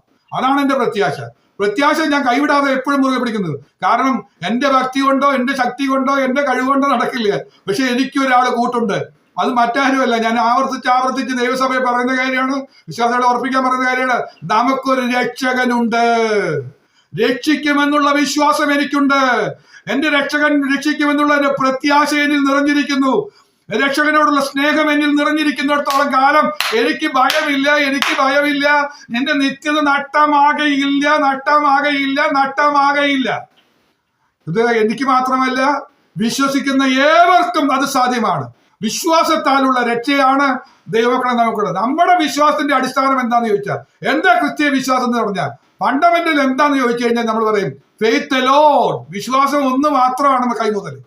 വിശ്വാസം കൊണ്ട് മാത്രം, അല്ലാതെ വിശ്വാസത്തിന്റെ കൂടെ കുറെ പ്രവൃത്തിയും ഒക്കെ ചെയ്തിട്ടാണ് നമ്മൾ രക്ഷിക്കപ്പെടാൻ പോകുന്നത്. അല്ലേ? ഒരിക്കലും അല്ല. വചനം ശരിയായി പഠിക്കുകയാണെങ്കിൽ മനസ്സിലാക്കാം. ഫെയ്ത്ത് അലോൺ, ക്രൈസ്റ്റ് അലോൺ, ക്രിസ്തു മാത്രം, യേശു മാത്രം, വിശ്വാസം മാത്രം. ഇതൊക്കെയാണ് നമ്മുടെ കൈമുതലായിട്ടിരിക്കുന്നത്. ഇത് കൈവിട്ടു പോകരുത്. ഇതാണ് നമ്മുടെ അടിസ്ഥാനമായ കാര്യങ്ങൾ. ഇവിടെ പെന്തക്കോസ്തിന്റെ അടിസ്ഥാനം എന്താണെന്ന് ചോദിച്ചാൽ പറയാനുള്ള കാര്യമാണ് ഫെയ്ത്ത് അലോൺ, വിശ്വാസം മാത്രം. വിശ്വാസം കൊണ്ട് ഞങ്ങൾ ജയിക്കും. ക്രിസ്തു മാത്രം, ക്രിസ്തുവാണ് നമ്മളെ രക്ഷിക്കുന്നത്. ഇത് രണ്ടും കൈവിട്ടിട്ട് പോകരുത്. നമ്മൾ ഉറപ്പിച്ചു വെക്കേണ്ടതാണ്. അപ്പൊ ലോകത്തെ ജയിമോ നമ്മുടെ വിശ്വാസം തന്നെ. അപ്പൊ 10 കാര്യങ്ങൾ പറഞ്ഞു. 10 കാര്യങ്ങൾ പറയാമെന്ന് ഞാൻ പറഞ്ഞു. പക്ഷെ ഒരു കാര്യം ഞാൻ പറയാതിരിക്കാൻ എനിക്ക് പറ്റൂല. അത് കുറച്ച് ഗൗരവമുള്ള വിഷയമാണ്. മാർക്കോസ് 16:17 നമുക്ക് പരിചയമുള്ള വാക്യ. വിശ്വസിക്കുന്നവരാൽ ഈ അടയാളങ്ങൾ നടക്കും. വിശ്വസിക്കുന്നവരാൽ ഈ അടയാളങ്ങൾ നടക്കും. വിശ്വാസം തമ്മിൽ വർദ്ധിച്ചു വന്നാൽ അത് വെറുതെ ഇരിക്കില്ല. അടയാളങ്ങൾ നടക്കും. എന്തൊക്കെ അടയാളങ്ങൾ നടക്കുന്നത്? ഈ വിശ്വാസത്തിന്റെ കൂടെ നമുക്ക് ലഭിച്ചിരിക്കുന്ന യേശു ക്രിസ്തുവിന്റെ നാമം, അധികാരമുള്ള യേശുവിന്റെ നാമം, സ്വർഗത്തിലും ഭൂമിയിലും സകല അധികാരത്തിനും ഉടമസ്ഥനായ യേശു ക്രിസ്തുവിന്റെ നാമം നമുക്ക് നൽകിയിരിക്കുന്നു. ആ നാമവും വിശ്വാസവും കൂടെ ഒരുമിച്ച് നമ്മൾ ഉപയോഗിച്ചാൽ എന്ത് സംഭവിക്കും? പുതുഭാഷയിൽ സംസാരിക്കും. സ്തോത്രം. കഴിഞ്ഞ നാളുകളിൽ പറഞ്ഞേക്കാൾ ഉപരിയായി പുതുഭാഷകളിൽ സംസാരിക്കും. അത് അന്യഭാഷ മാത്രമല്ല, പുതിയ ലാംഗ്വേജുകളിൽ സംസാരിക്കാനിട വരും. ഈ പ്രായത്തിലോ എന്ന് ചോദിച്ചാൽ ദൈവം നമ്മെ പഠിപ്പിക്കും. ചില പുതിയ ഭാഷകൾ നമ്മളെ പഠിപ്പിക്കും. ചില പുതുഭാഷകൾ അറിയുന്നവരെ കുറിച്ച് അവരോട് സംസാരിക്കാൻ നമ്മളെ ശക്തീകരിക്കും. പുതുഭാഷകളിൽ സംസാരിക്കും. സർപ്പങ്ങളെ പിടിച്ചടക്കും എന്ന് പറഞ്ഞാൽ ദുഷ്ട അന്ധകാരങ്ങളെ പിടിച്ചെടുക്കും. അത് നമ്മളിന്ന് പിടിച്ചുകൊണ്ടുപോയ സാധനങ്ങൾ വിശ്വാസത്താൽ തിരികെ പിടിച്ചെടുക്കും. അവിടെ തന്നെ പഠിക്കണം. പിടിച്ചെടുക്കും. ദുഷ്ടന്റെ കയ്യിൽ നിന്ന് നമ്മൾ പിടിച്ചു വാങ്ങും. സമാധാനം കൊണ്ടുപോയിട്ടോ? നീ കൊണ്ടുപോകാൻ പറ്റില്ല. എന്റെ സമാധാനം നീ കട്ടുകൊണ്ടുപോകാൻ നിനക്ക് സാധ്യമല്ല എന്ന് പറഞ്ഞ് പിടിച്ചടക്കുന്ന അതിനെ, ആ മേഖലയെ നമ്മൾ കീഴടക്കി അവിടുത്തെ സർപ്പശക്തിയെ അല്ലെങ്കിൽ പൈശാചിക ശക്തിയെ നമ്മെ ബലഹീനപ്പെടുത്തിയ, പരാജയപ്പെടുത്തിയ അന്ധകാര ദുഷ്ട ശക്തികളെ യേശുവിന്റെ നാമത്താൽ ജയിക്കുമെന്ന് പറഞ്ഞ് വിശ്വാസം വ്യാപരിക്കുമ്പോൾ നമ്മൾ അതിനെ ജയിക്കുമെന്ന് ചെയ്യും. സ്തോത്രം. മരണകരമായ യാതൊന്ന് കുടിച്ചാലും അവർക്ക് ഹാനി വരികയില്ലേ? മരണകരമായ വിഷയങ്ങൾ, ഞാൻ അതിനെക്കുറിച്ച് പല ആശയങ്ങൾ പറയാറുണ്ട്. അത് ലിറ്ററൽ മീനിങ്ങിൽ പലരും എടുക്കാറുണ്ട്. വിഷം കുടിച്ചാൽ ചാവില്ല, വിഷം കുടിച്ചാൽ ചിലപ്പോൾ ചത്തുന്നൊക്കെ വരാം. അവിടെ പറയുന്ന ആ ലിറ്ററൽ മീനിങ് മാത്രമായിട്ട് എടുക്കരുത്. എന്നാൽ ദൈവത്തിന് ഹിതമാണെങ്കിൽ അത് സംഭവിക്കില്ല. എങ്ങനെ വിഷം കുടിച്ചാൽ മരിക്കില്ല? അത് ഒന്നുകൂടെ ഞാൻ വ്യക്തമാക്കി പറഞ്ഞാൽ അതിൽ 2 ആശയം കിടക്കുന്നുണ്ട്. ഒന്ന്, നമ്മൾ അറിയാതെ ആരെങ്കിലും വിഷം തന്നാൽ വിശ്വാസമുള്ള ദൈവകൃപയിൽ ശരണപ്പെട്ട ഒരു വ്യക്തിയാണെങ്കിൽ ആ വിഷം നമ്മെ ഏൽക്കാതെ അത് ന്യൂട്രലായി പോകും. പാമ്പ് കടിയേറ്റ് വിഷം ശരീരത്തിൽ പ്രവേശിച്ച പലരും പ്രാർത്ഥനയാൽ വിശ്വാസത്താൽ ആ വിഷയം ആ ശരീരത്തിൽ നിന്ന് ഇറങ്ങിപ്പോയത് എൻ്റെ ജീവിതത്തിൽ ഞാൻ മനസ്സിലാക്കി സാക്ഷിയൊക്കെ നേരിട്ട് കേൾക്കുകയും ആ പ്രിയപ്പെട്ടവരുമായിട്ട് എവിടെയും സംസാരിക്കുകയൊക്കെ ഉണ്ടായിട്ടുണ്ട്. അതുകൊണ്ട് എനിക്ക് നല്ല കാര്യം ഉറപ്പാണ് അതങ്ങനെ സംഭവിക്കും. എന്നാൽ ഒരാൾ പരീക്ഷിക്കുക, എനിക്ക് ഭയങ്കര വിശ്വാസം എന്ന് പറഞ്ഞൊരു കുപ്പി വിഷം എടുത്ത് വെച്ച് കുടിക്കാൻ പോയാൽ ദൈവത്തെ പരീക്ഷിക്കരുത്. അവിടെ ചിലപ്പോൾ വിശ്വാസം ഫലിക്കില്ല. അതാണ് അതിന്റെ പ്രശ്നം. അതിനെ ഇടം കൊടുക്കരുത്. രോഗികളുടെ മേൽ കൈവച്ചാൽ അവർക്ക് സൗഖ്യം വരുമെന്ന് പറഞ്ഞു. ഓ ഗ്ലോറി! രോഗികളുടെ മേൽ കൈവച്ചാൽ രണ്ട് കാര്യങ്ങൾ എൻ്റെ മുമ്പ് വേണം. വിശ്വാസം വേണം, യേശുക്രിസ്തുവിന്റെ നാമവും നമ്മൾ ധൈര്യമായി എടുക്കാനുള്ള ശക്തിയും വേണം. യേശുക്രിസ്തുവിന്റെ നാമം വിശ്വാസത്താൽ നമ്മിൽ വ്യാപരിക്കുന്നുവെങ്കിൽ നമ്മൾ ഒരു വ്യക്തിയുടെ മേൽ കരം വയ്ക്കുമ്പോൾ ആ രോഗി സൗഖ്യം പ്രാപിക്കും, ആ രോഗിയുടെ രോഗം വിട്ടുമാറും. ഇതൊക്കെ നടക്കുന്നതിന് കാരണം എന്താ? വിശ്വാസമാണ്. ഇനി അത് സംഭവിച്ചിട്ടുണ്ടോ എന്ന് ചോദിച്ചു കഴിഞ്ഞാൽ, ഇത് കർത്താവ് വെറുതെ പറഞ്ഞതാണോ എന്ന് ചോദിച്ചു കഴിഞ്ഞാൽ അങ്ങനെയല്ല. ആ അധ്യായത്തിൽ തന്നെ 20-ാമത്തെ വാക്യം വായിച്ചു കഴിഞ്ഞാൽ നമുക്ക് കാണാൻ കഴിയുന്നുണ്ട്. പിന്നീട് ഞാൻ തെളിവുകൾ പിന്നീടും വായിക്കാം. 20-ാമത്തെ വാക്യത്തിൽ ഇങ്ങനെ പറയുന്നത്, അവർ പുറപ്പെട്ട എല്ലായിടത്തും പ്രസംഗിച്ചു. കർത്താവ് പറഞ്ഞ പോലെ അവര് എല്ലായിടത്തും പ്രസംഗിച്ചു. കർത്താവ് അവരോട് കൂടെ പ്രവർത്തിച്ചും അവരാൽ നടന്ന അടയാളങ്ങളാൽ വചനത്തെ ഉറപ്പിച്ചും പോകും. അപ്പൊ എന്തിനാ വിശ്വാസത്താൽ ഈ അത്ഭുതങ്ങളൊക്കെ അടയാളങ്ങൾ നടക്കുന്നതെന്ന് ചോദിച്ചാൽ വചനം ഉറപ്പിക്കാനാണ്. അപ്പൊ ഞാൻ മൂന്നാമതൊരു കാര്യം കൂടെ പറയാൻ വേണ്ടിയിട്ട് അത് ചേർത്ത് വായിച്ചത്. ഏതൊക്കെയാ? വിശ്വാസം, കർത്താവിന്റെ നാമം, തിരുവചനം. തിരുവചനത്തിന് വിപരീതമായ കാര്യങ്ങളൊന്നും ഇടപെടരുത്. വചനം മുറുകെ പിടിച്ച്, വാക്തത്വ വചനങ്ങളിൽ മുറുകെ പിടിച്ച് ഈ വാക്യമൊക്കെ നമ്മൾ സ്ട്രോങ് ആയി വിശ്വസിച്ച് ഈ വാക്യത്തിനൊക്കെ രാമയം പറഞ്ഞിട്ട് ആ വാക്യം മുറുകെ പിടിച്ചിട്ട് നമ്മൾ എന്ത് ചെയ്യണം? പ്രാർത്ഥിക്കണം. അപ്പോൾ എന്ത് സംഭവിക്കും? കർത്താവ് അവരോട് കൂടെ പ്രവർത്തിക്കും. നമ്മുടെ ശക്തിയൊന്നുമല്ല, കർത്താവിന്റെ ശക്തി നമ്മിലങ്ങ് വ്യാപരിക്കും. കാരണം നമ്മൾ എടുത്ത് ഉപയോഗിച്ചിരിക്കുന്ന നാമം യേശുവിന്റെ നാമമാണ്. നമ്മുടെ കയ്യിലുള്ള കൈമുതൽ എന്താന്ന് വെച്ചാൽ വിശ്വാസത്തിന്റെ ഒരു അളവാണ്. അത് നമ്മിൽ കൈമുതലായിട്ടുണ്ട്. വർദ്ധിച്ചു വന്ന വിശ്വാസം. അതെങ്ങനെ വർദ്ധിച്ചു വന്നു? വചന കേൾവിയാൽ. വചനത്തിന്റെ വിശ്വാസം നമ്മിൽ വ്യാപരിച്ച്, ജീവനും ചൈതന്യമുള്ള വചനം നമ്മിൽ വ്യാപരിച്ച് അത് വിശ്വാസമായി പരിണമിച്ച് ആ വിശ്വാസത്തോടു കൂടെ യേശുവിന്റെ നാമം ഉപയോഗിക്കുമ്പോൾ സകല രോഗങ്ങളും സൗഖ്യമാകും, അടയാളങ്ങളും അത്ഭുതങ്ങളും നടക്കാനായിട്ട് ഇടവന്നു. അപ്പോൾ ഞാൻ 11 കാര്യങ്ങൾ പറഞ്ഞു. വിശ്വാസം നമ്മിലുണ്ടായാൽ നടക്കുന്ന 11 കാര്യങ്ങൾ. ഇതിലെ ഈ അവസാനം പറഞ്ഞ കാര്യങ്ങൾ മാത്രം നടന്നാൽ പോലും നമ്മളുണ്ടാകുന്ന മാറ്റം, ദൈവസഭയിൽ ഉണ്ടാകുന്ന മാറ്റം വളരെ വലുതാണ്. അതുകൊണ്ട് ഈ ദിവസങ്ങളിൽ ശക്തമായി നമ്മൾ ഇന്നേ ദിവസം മുതൽ ശക്തമായി വീണ്ടും പ്രാർത്ഥിക്കുകയാണ്. ആത്മാർത്ഥമായി എല്ലാവരും പ്രാർത്ഥിക്കണം. പ്രാർത്ഥനയുടെ വാചകത്തിൽ ഒരു വാചകം ചേർത്ത് പ്രാർത്ഥിച്ചേ പറ്റൂ. കർത്താവേ എന്റെ വിശ്വാസം വർദ്ധിപ്പിക്കണമെന്ന് എല്ലാവരും അവരുടെ വ്യക്തിപരമായ പ്രാർത്ഥനയിലും പരസ്യ പ്രാർത്ഥനയിലും പ്രാർത്ഥിച്ചാലും ഒരു തെറ്റുമില്ല. നിങ്ങൾ ചേർത്ത് പ്രാർത്ഥിക്കണം. വിശ്വാസം വർദ്ധിച്ചു വരുമ്പോളം നമ്മൾ പ്രാർത്ഥിച്ചേ പറ്റൂ. ഞാൻ ഒന്നുകൂടെ പറയുകയാണെങ്കിൽ മരണം വരെ പിടിച്ചു വെച്ച് പ്രാർത്ഥിക്കേണ്ട ഒരു വിഷയമാണ് എന്റെ വിശ്വാസം വർദ്ധിപ്പിക്കുന്നത്. കാരണം എന്താ?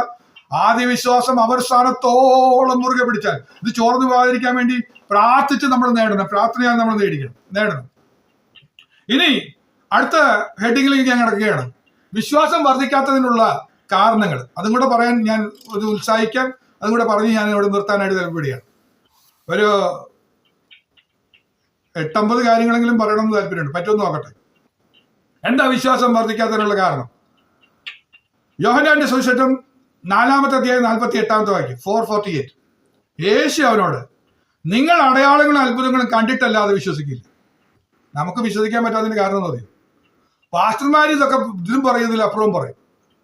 നിങ്ങൾക്ക് കാണാതെ നിങ്ങൾ വർദ്ധിക്കാൻ ഒരു സാധ്യതയില്ലെന്ന് പറയും. അത്ഭുതങ്ങൾ, അടയാളങ്ങൾ കണ്ടിട്ടല്ലാതെ വിശ്വസിക്കില്ല.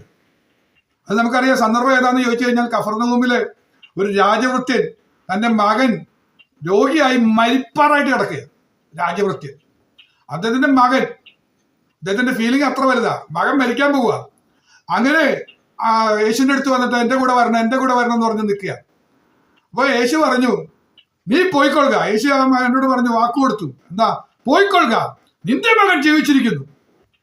ആ വാക്ക് കേട്ടപ്പോ പിന്നീട് രാജവൃത്യൻ നിർബന്ധിച്ചില്ല. ഞാനാണെങ്കിൽ എനിക്ക് വിശ്വാസം ഇല്ലായിരുന്നെങ്കിൽ എന്ത് ചെയ്യും? എന്നാലും കർത്താവ് ഒന്ന് വീട് വരെ വന്നിട്ട് പോയാണ് ഒരു വാക്ക് കൽപ്പിക്കാൻ വേണ്ടി എന്റെ വീട്ടിൽ വന്നിട്ട് അവനെ ഒന്ന് തൊട്ട് പ്രാർത്ഥിച്ച് എന്ന് പറഞ്ഞ് ഞാൻ അവിടെ നിന്നേനെ. പക്ഷെ രാജവൃത്യൻ ആ വാക്ക് വിശ്വസിച്ചു. യേശു പറഞ്ഞ വാക്ക് വിശ്വസിച്ച് ആ മനുഷ്യൻ പോയി. യേശു പറഞ്ഞ വാക്ക് വിശ്വസിച്ച് ആ മനുഷ്യൻ പോയി. അത്ഭുതം ഒന്നും കണ്ടില്ല, അത് ദൂരത്താ കിടക്കുന്നത്. മകൻ അത്ഭുതം നടന്നോ ഇല്ലെന്നൊന്നും അറിയില്ല. ഒരു ദിവസം നടന്നു. അടുത്ത ദിവസം അവിടെ വായിക്കുന്നത്, യാത്ര കഴിഞ്ഞ് കുറച്ച് ദൂരം തന്നപ്പോൾ വീട്ടിൽ നിന്ന് ആളുകൾ വരുന്നുണ്ട്. അവരോട് ചോദിച്ചപ്പോൾ പറഞ്ഞു, മോൻ സൗഖ്യമായിട്ട് അവന്റെ പനിയൊക്കെ വിട്ടുമാറി, അവൻ സുഖമായിട്ടിരിക്കുന്നു എന്ന് പറഞ്ഞു. അപ്പൊ ചോദിച്ചു സമയം എപ്പോഴാണ്? ഇന്നലെ 7 മണിക്ക് പനി വിട്ടുമാറി എന്ന് പറഞ്ഞു. അപ്പോഴാണ് രാജഭക്തൻ ഓർത്തത്, എക്സാക്ട് കർത്താവ് പറഞ്ഞ ആ സമയത്ത് തന്നെ സൗഖ്യം അവിടെ നടന്നു. അപ്പൊ ഒരു ദിവസം കഴിഞ്ഞിട്ടാണ് റിസൾട്ട് മനസ്സിലായത്. ഒന്ന് ഓർത്തു നോക്കിയേ ദൈവമക്കളെ, നമുക്ക് അത്ഭുതം കണ്ടില്ലെങ്കിൽ വിശ്വസിക്കാൻ പറ്റില്ലേ? അത്ഭുതങ്ങൾ എത്രയോ നമ്മൾ കണ്ടു കഴിഞ്ഞു. പ്രാർത്ഥിച്ച ഇൻസ്റ്റന്റ് സെക്കൻഡിൽ നമ്മൾ അറിഞ്ഞില്ല എന്നുള്ളൂ, പക്ഷെ റിസൾട്ട് അവിടെ നടന്നിട്ടുണ്ട്. കഴിഞ്ഞ ദിവസം ജോൾ സിസ്റ്റർ പറഞ്ഞ ആ മകളുടെ വിഷയത്തിന് വേണ്ടി പറഞ്ഞപ്പോ ഞാൻ പരിശുദ്ധാത്മാവിൽ നിറഞ്ഞ് പറഞ്ഞു, വചനം എടുത്ത് ഞാൻ പറഞ്ഞു, ഈ വചനം സംസാരിച്ചുകൊണ്ടിരിക്കുമ്പോൾ ഉദരത്തിൽ പൈതലിന്റെ ദൈവം സൗഖ്യമാക്കിയിരിക്കുന്നു, വേണ്ടുന്ന എല്ലാ കൃപകളും പകർന്നിരിക്കുന്നു. ഒരു കാരണവശാലും ഡോക്ടർ പറഞ്ഞ വിധിയല്ല, ഡോക്ടർ പറഞ്ഞ കാര്യങ്ങളല്ല നടക്കാൻ പോകുന്നത്. ദൈവത്തിന്റെ അത്ഭുത പ്രവൃത്തി നടന്നിരിക്കുന്നു. വേണ്ടുന്ന ആരോഗ്യം, വേണ്ടുന്ന വിടുതല് ദൈവം കൽപ്പിച്ചിട്ടുണ്ട് എന്ന് പറയാനിട വന്നു. പക്ഷെ അത് കാണണമെങ്കിൽ, റിസൾട്ട് കാണണമെങ്കിൽ പ്രസവം നടക്കണ്ടേ? സമയമെടുത്തു. പക്ഷെ വിശ്വസിച്ച ദൈവമക്കളെ നമ്മൾ കണ്ടു, നമ്മുടെ കണ്ണു മുമ്പിൽ കണ്ടു, ദൈവത്തിന്റെ അത്ഭുതകാര്യം നടക്കുന്നത് കണ്ടു, ദൈവസഭയെ കണ്ടു. എന്നിട്ട് നമ്മൾ വിശ്വസിക്കില്ല. ഇപ്പോഴും നമുക്ക് വിശ്വാസമില്ല. സ്തോത്രം. നമ്മൾ വിശ്വസിച്ചേ പറ്റുള്ളൂ. അത്ഭുതങ്ങൾ നടക്കുന്നുണ്ട്, അടയാളങ്ങൾ നടക്കുന്നുണ്ട്. ഓർത്ത് ദൈവത്തെ സ്തുതിക്കുക. യാത്ര പോയ പ്രിയ കുടുംബം വിമാനത്തിൽ വെച്ച് പ്രതിസന്ധി ഉണ്ടായ സമയത്ത് പരിശുദ്ധാത്മാവ് എന്നോട് ഇടപെട്ട് പറഞ്ഞു, എന്റെ ദൈവമേ, എന്റെ ദൈവമേ, നീ എന്നെ കൈവിട്ടത് എന്തെന്ന് പറഞ്ഞുകൊണ്ട് അവര് നിലവിളിച്ചുകൊണ്ടിരിക്കുന്നു. പ്രാർത്ഥിക്കാൻ പറഞ്ഞു. ഞാൻ പ്രാർത്ഥിച്ചു. കർത്താവിന്റെ കരം അവർക്ക് വേണ്ടി പ്രവർത്തിച്ചു. വലിയ അത്ഭുതം അവിടെ ചെയ്തു. അവർക്ക് തിരിച്ചു വന്നപ്പോൾ സമയത്ത് ഞാൻ അവരോട് ചോദിച്ചു, യാത്രയൊക്കെ എങ്ങനെ ഉണ്ടായിരുന്നു, സുഖമായിരുന്നു എന്ന് ചോദിച്ചു. അവർ പറഞ്ഞു, ഒരു കുഴപ്പമില്ല, സന്തോഷമായിരുന്നു എന്ന് പറഞ്ഞു. പക്ഷെ എനിക്ക് സംശയമായിരുന്നു എന്താ സംഭവം. അവരുടെ വീട്ടിൽ പ്രാർത്ഥന നടക്കുമ്പോൾ ഞാൻ പറഞ്ഞു, ഇത് മറച്ചു വെക്കാതെ ഞാൻ പറഞ്ഞു, ഇങ്ങനൊരു സംഭവം എന്റെ ജീവിതത്തിൽ നടന്നിട്ടുണ്ട്. എന്റെ ദൈവമേ, എന്റെ ദൈവമേ, നീ എന്നെ കൈവിട്ടത് എന്താന്ന് ഞാൻ ചോദിക്കാനിട വന്നു എന്ന് പറഞ്ഞ് പ്രാർത്ഥിക്കുന്നുണ്ട്. ഈ വീട്ടിൽ നിന്ന് പ്രാർത്ഥന വരുന്നത് പരിശുദ്ധാത്മാവ് എന്നോട് പറയുന്നു. ഞാൻ അവർക്ക് വേണ്ടി അവരോട് കർത്താവിനോട് പ്രാർത്ഥിച്ചു, കർത്താവേ അവരുടെ പ്രതിസന്ധി സഹായിച്ചേ പറ്റൂ, കൈവിടരുത്, കൈവിടരുത്, കൈവിടരുത് എന്ന് പറഞ്ഞ് പ്രാർത്ഥിച്ചു എന്ന് പറയാനിട വന്നു. ഇതെല്ലാം കഴിഞ്ഞപ്പോഴാണ് ഒരു സാക്ഷ്യം പറഞ്ഞത്, പ്രതിസന്ധി ഉണ്ടായി, അങ്ങനെ ഞങ്ങൾ ചിന്തിക്കുന്ന വിധത്തിൽ വളരെ ഭാരമുണ്ടായി. കർത്താവ് നമ്മുടെ ഇടയിൽ അത്ഭുതങ്ങൾ ചെയ്യുന്നുണ്ട്. എന്തുകൊണ്ട്? ദൈവമക്കളെ, നമ്മളൊന്ന് വിശ്വസിക്കുകയാണെങ്കിൽ, പരസ്പരം നമ്മൾ വിശ്വാസത്തിൽ വർദ്ധിച്ചു വരികയാണെങ്കിൽ, സ്നേഹത്തിൽ പെരുകി വരികയാണെങ്കിൽ, നമ്മൾ പ്രാർത്ഥിച്ചുകൊണ്ടിരിക്കുകയാണെങ്കിൽ, നമ്മുടെ പ്രിയപ്പെട്ടവർ പ്രാർത്ഥിക്കുന്ന വിഷയങ്ങള് നമുക്ക് വെളിപ്പെടുത്തി തരും. നമുക്ക് അവർക്ക് വേണ്ടി പക്ഷപാതം ചെയ്യാൻ കഴിയും. നമ്മൾ ജയിക്കും, നമ്മൾ ജയിക്കും, നമ്മൾ ജയിക്കും. മരിപ്പാറായിരുന്ന മകനെ പനി അപ്പോൾ വിട്ടുപോയി. വിശ്വാസത്തോടെ ഒന്ന് പ്രാർത്ഥിച്ച് സ്തോത്രം പറയുമ്പോൾ വിട്ടുപോകുന്ന ചില അനുഭവങ്ങൾ നമ്മൾ ഇനി അനുഭവിക്കാൻ പോവുക. എന്നിട്ടും നിങ്ങൾ അടയാളങ്ങളും അത്ഭുതങ്ങളും കണ്ടിട്ടല്ലാതെ വിശ്വസിക്കില്ല എന്ന് പറഞ്ഞുകൊണ്ടിരിക്കരുത്. അത്ഭുതങ്ങളും അടയാളങ്ങളും ദൈവസഭയിൽ നടന്നുകൊണ്ടേയിരിക്കുക. ഓരോ കുടുംബത്തിലും വ്യക്തിഗതങ്ങൾ നടക്കുന്നത് തിരിച്ചറിഞ്ഞിട്ട് നമ്മളൊന്ന് വിശ്വാസം വർദ്ധിച്ച് ഇനിയും അത്ഭുതം എന്റെ വീട്ടിൽ നടക്കണം, എന്റെ കുടുംബത്തിൽ നടക്കണം എന്ന് പറഞ്ഞ് വലിയ അത്ഭുതം ദൈവസഭയിൽ നടക്കാൻ പോവുക. ഞാനത് ഈ ആണ്ട് തൊട്ട് ഞാൻ പറഞ്ഞു തുടങ്ങിയതാ, ആരംഭത്തിൽ തൊട്ട് പറഞ്ഞു തുടങ്ങിയതാ. വലിയ അത്ഭുതം. എന്താ വലിയ അത്ഭുതം എന്ന് പറഞ്ഞാൽ, ഒരു കാരണവശാലും സാധ്യമല്ലെന്ന് ലോകവും നമ്മളും വിധി എഴുതിയ വിഷയത്തിന്റെ മധ്യത്തിൽ ദൈവകൃപയുടെ വലിയ വ്യാപാരത്താൽ ലോകം അറിയുന്ന വിധത്തിലുള്ള അത്ഭുതം നടക്കാൻ പോവുകയാണ്. സ്തോത്രം. ആമേൻ പറഞ്ഞ് ദൈവത്തെ സ്തുതിച്ചാട്ടെ. രണ്ടാമത്തെ കാര്യം പറയാം. യോബിന്റെ പുസ്തകത്തിന്റെ 9:16 വായിക്കുന്നത് ഇങ്ങനെയാണ്, ഞാൻ വിളിച്ചിട്ട് അവന് ഉത്തരം അരുളിയാലും എന്റെ അപേക്ഷ കേൾക്കുമെന്ന് ഞാൻ വിശ്വസിക്കില്ല. ഇതാ നമ്മുടെ പ്രശ്നം. ഞാൻ വിളിച്ചിട്ട് അവന് ഉത്തരം അറിയാൻ. കഴിഞ്ഞ നാളുകളിലൊക്കെ നമ്മൾ പ്രാർത്ഥിച്ച പല കാര്യത്തിലും ഉത്തരം കിട്ടിയിട്ടുണ്ട്. എന്നാലും ഇപ്പൊ എനിക്ക് പ്രാർത്ഥിച്ച മറുപടി കിട്ടുന്ന ഞാൻ വിശ്വസിക്കില്ല. ഇതാണ് നമ്മുടെ മനസ്സിലിരിക്കുന്നത്. എന്നിട്ട് നമ്മൾ പ്രാർത്ഥിക്കുന്നത്. ഒന്ന് ഓർത്ത് നോക്കിയേ, നമ്മുടെ പ്രശ്നമാണ് പറയുന്നത്. ഞാൻ വിളിച്ചിട്ട് അവന് ഉത്തരം അറിയാലും, കഴിഞ്ഞ നാളിൽ ഞാൻ വിളിച്ചിട്ട് എനിക്ക് ഉത്തരം കിട്ടിയിട്ടുണ്ട്. എന്നിട്ടും ഇപ്പൊ ഞാൻ പ്രാർത്ഥിക്കുമ്പോ എന്റെ മനസ്സിൽ ചിന്ത എന്താ? ഞാൻ വിശ്വസിക്കില്ല. എന്റെ അപേക്ഷ കേൾക്കുന്ന എനിക്ക് വിശ്വാസമില്ല. പ്രാർത്ഥിക്കുമ്പോൾ ലഭിച്ചു എന്ന് വിശ്വസിച്ച് വേണം പ്രാർത്ഥിക്കാൻ. പക്ഷെ നമ്മൾ ലഭിച്ചു എന്ന് വിശ്വസിക്കില്ല. അതാണ് നമ്മുടെ വലിയ പരാജയം. നമ്മളൊക്കെ അതൊന്നും മാറ്റണ്ടേ? എന്റെ പ്രാർത്ഥന കേൾക്കും, ഇപ്പോഴും എന്റെ പ്രാർത്ഥന കേൾക്കുമെന്ന് ഒന്ന് വിശ്വസിച്ചേ. കഴിഞ്ഞ ആഴ്ച നമ്മൾ വിശ്വാസത്തോടെ പറഞ്ഞ പ്രാർത്ഥന ദൈവം കേട്ടു. ആ സാക്ഷ്യം നമ്മൾ മനസ്സിലാക്കി. അങ്ങനെയാണെങ്കിൽ ഇനിയും എന്റെ അപേക്ഷ ദൈവം കേൾക്കുമെന്ന് വിശ്വസിക്കണം. ഹബക്കൂക്ക് 1:5 പറയുന്നു, ഞാൻ നിങ്ങളുടെ കാലത്ത് ഒരു പ്രവൃത്തി ചെയ്യും, അത് വിവരിച്ചു കേട്ടാൽ നിങ്ങൾ വിശ്വസിക്കില്ല. നമ്മുടെ ജീവിതകാലത്ത് തന്നെ ദൈവപ്രവൃത്തി ചെയ്യുന്നുണ്ട്. അത് വിവരിച്ച് എത്ര പ്രാവശ്യം പറഞ്ഞാലും നമുക്ക് വിശ്വാസമൊന്നുമില്ല. ഇപ്പൊ ഞാൻ ചില കാര്യങ്ങൾ പറഞ്ഞു, വിശ്വാസമൊന്നും വന്നിട്ടില്ല. നമ്മളൊക്കെ ചിന്തിക്കുക അതൊക്കെ നാച്ചുറലായി സംഭവിച്ച കാര്യം, പ്രത്യേകിച്ചൊന്നുമില്ല എന്നൊക്കെ പറഞ്ഞങ്ങ് എഴുതി തള്ളുക. ഇത് നമ്മുടെ പരാജയം കേട്ടോ, പരാജയ. വിശ്വാസം വർദ്ധിക്കണമെങ്കിൽ ഇതൊക്കെ ചിന്താഗതി സിറ്റുവേഷനൊക്കെ ഒന്ന് മാറ്റിയിട്ട് നമ്മൾ പറയണം, ദൈവം പ്രവൃത്തി ഞാൻ നിങ്ങളുടെ കാലത്ത്, നമ്മൾ ഈ ജീവിച്ചിരിക്കുന്ന ഈ കാലഘട്ടത്തിൽ, നമ്മുടെ ജീവിതകാലത്ത് ദൈവപ്രവൃത്തി നമ്മളിലൂടെ ചെയ്യും. അത് നമ്മുടെ തലമുറയ്ക്ക് വിശ്വാസത്തിന് കാരണമായി മാറും.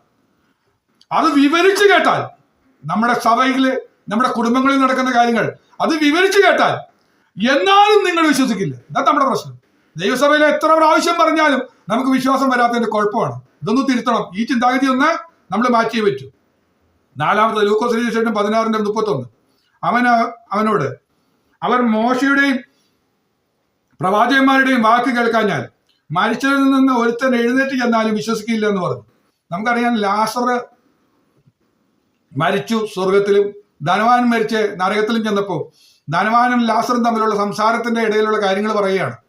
അപ്പൊ കർത്താവിനോട് പറഞ്ഞു, കർത്താവേ, ഈ ലാസറിനെ ഒന്ന് അങ്ങോട്ട് വിട്ടാൽ എൻ്റെ സഹോദരന്മാരൊക്കെ മാനസാന്തരപ്പെടും, അവര് വിശ്വസിക്കുന്നു. അപ്പൊ കർത്താവ് പ്രശ്നം പറഞ്ഞു, മോശ നേരിട്ട് വന്ന് പറഞ്ഞാലും ഇനി പ്രവാചകന്മാര് വന്നിങ്ങനെ കാര്യങ്ങളൊക്കെ പറഞ്ഞാലും ഒരു പ്രശ്നം നമുക്ക് കിടക്കുന്നുണ്ട്. ഇനി മരിച്ചവരുന്ന അവരൊന്നും പറഞ്ഞിട്ട് വിശ്വസിച്ചിട്ടില്ല. ഇപ്പൊ ദേവദാസന്മാര് പറയുന്നതും പ്രവാചകന്മാര് പറയുന്നതും വചനം എത്ര ശക്തിയായിട്ട് പറഞ്ഞാലും നമ്മൾ വിശ്വസിക്കില്ല. ഇനി മരിച്ച ഒരാൾ ഉയർത്തെഴുന്നേറ്റ് വന്നാൽ, അടുത്ത പറഞ്ഞു നമ്മൾ അത്ഭുതം കണ്ടാ വിശ്വസിക്കുന്നത്. മരിച്ചിട്ട് ഒരാൾ ശവപ്പെട്ടിയിൽ നിന്ന് എഴുന്നേറ്റ് വന്നിട്ട് അയാൾ പറഞ്ഞാൽ പോലും നമ്മൾ വിശ്വസിക്കില്ല ദൈവം ഉണ്ടെന്ന്. ദൈവം അത്ഭുതം പ്രവർത്തിക്കുന്ന ദൈവം എന്ന് പറഞ്ഞാൽ പോലും നമ്മൾ വിശ്വസിക്കില്ല. ഇതാണ് നമ്മുടെ പരാജയം. ഈ കെട്ടാണെന്ന് പൊട്ടേണ്ടത്. ഈ ബന്ധന ശക്തികൾ നമ്മൾ പൊട്ടിച്ചേ പറ്റും.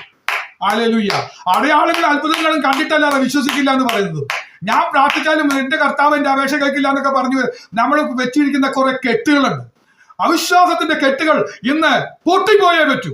ഈ കെട്ടുകൾ ഇന്ന് അടിച്ചേ പറ്റുള്ളൂ. ഓ ഹല്ലേലൂയ, ഹല്ലേലൂയ. ഞാൻ വിശ്വസിക്കും.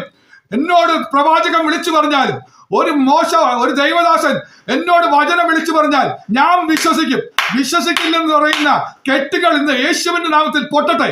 യേശുവിന്റെ നാമത്തിൽ ചില ബന്ധനങ്ങൾ, കെട്ടുകൾ പൊട്ടട്ടെ. അവിശ്വാസത്തിന്റെ കെട്ടുകൾ പൊട്ടിമാറട്ടെ. ഈ പ്രാർത്ഥനയുടെ വിജയം അതാണ്. അവിശ്വാസത്തിന്റെ കെട്ടുകൾ പൊട്ടിമാറുകയാണ്. അവിശ്വാസത്തിന്റെ കെട്ടുകൾ പൊട്ടിമാറുകയാണ്. ലൂക്കോസ് 22:67 അവനവരോട്, ഞാൻ നിങ്ങളോട് പറഞ്ഞാൽ നിങ്ങൾ വിശ്വസിക്കില്ല.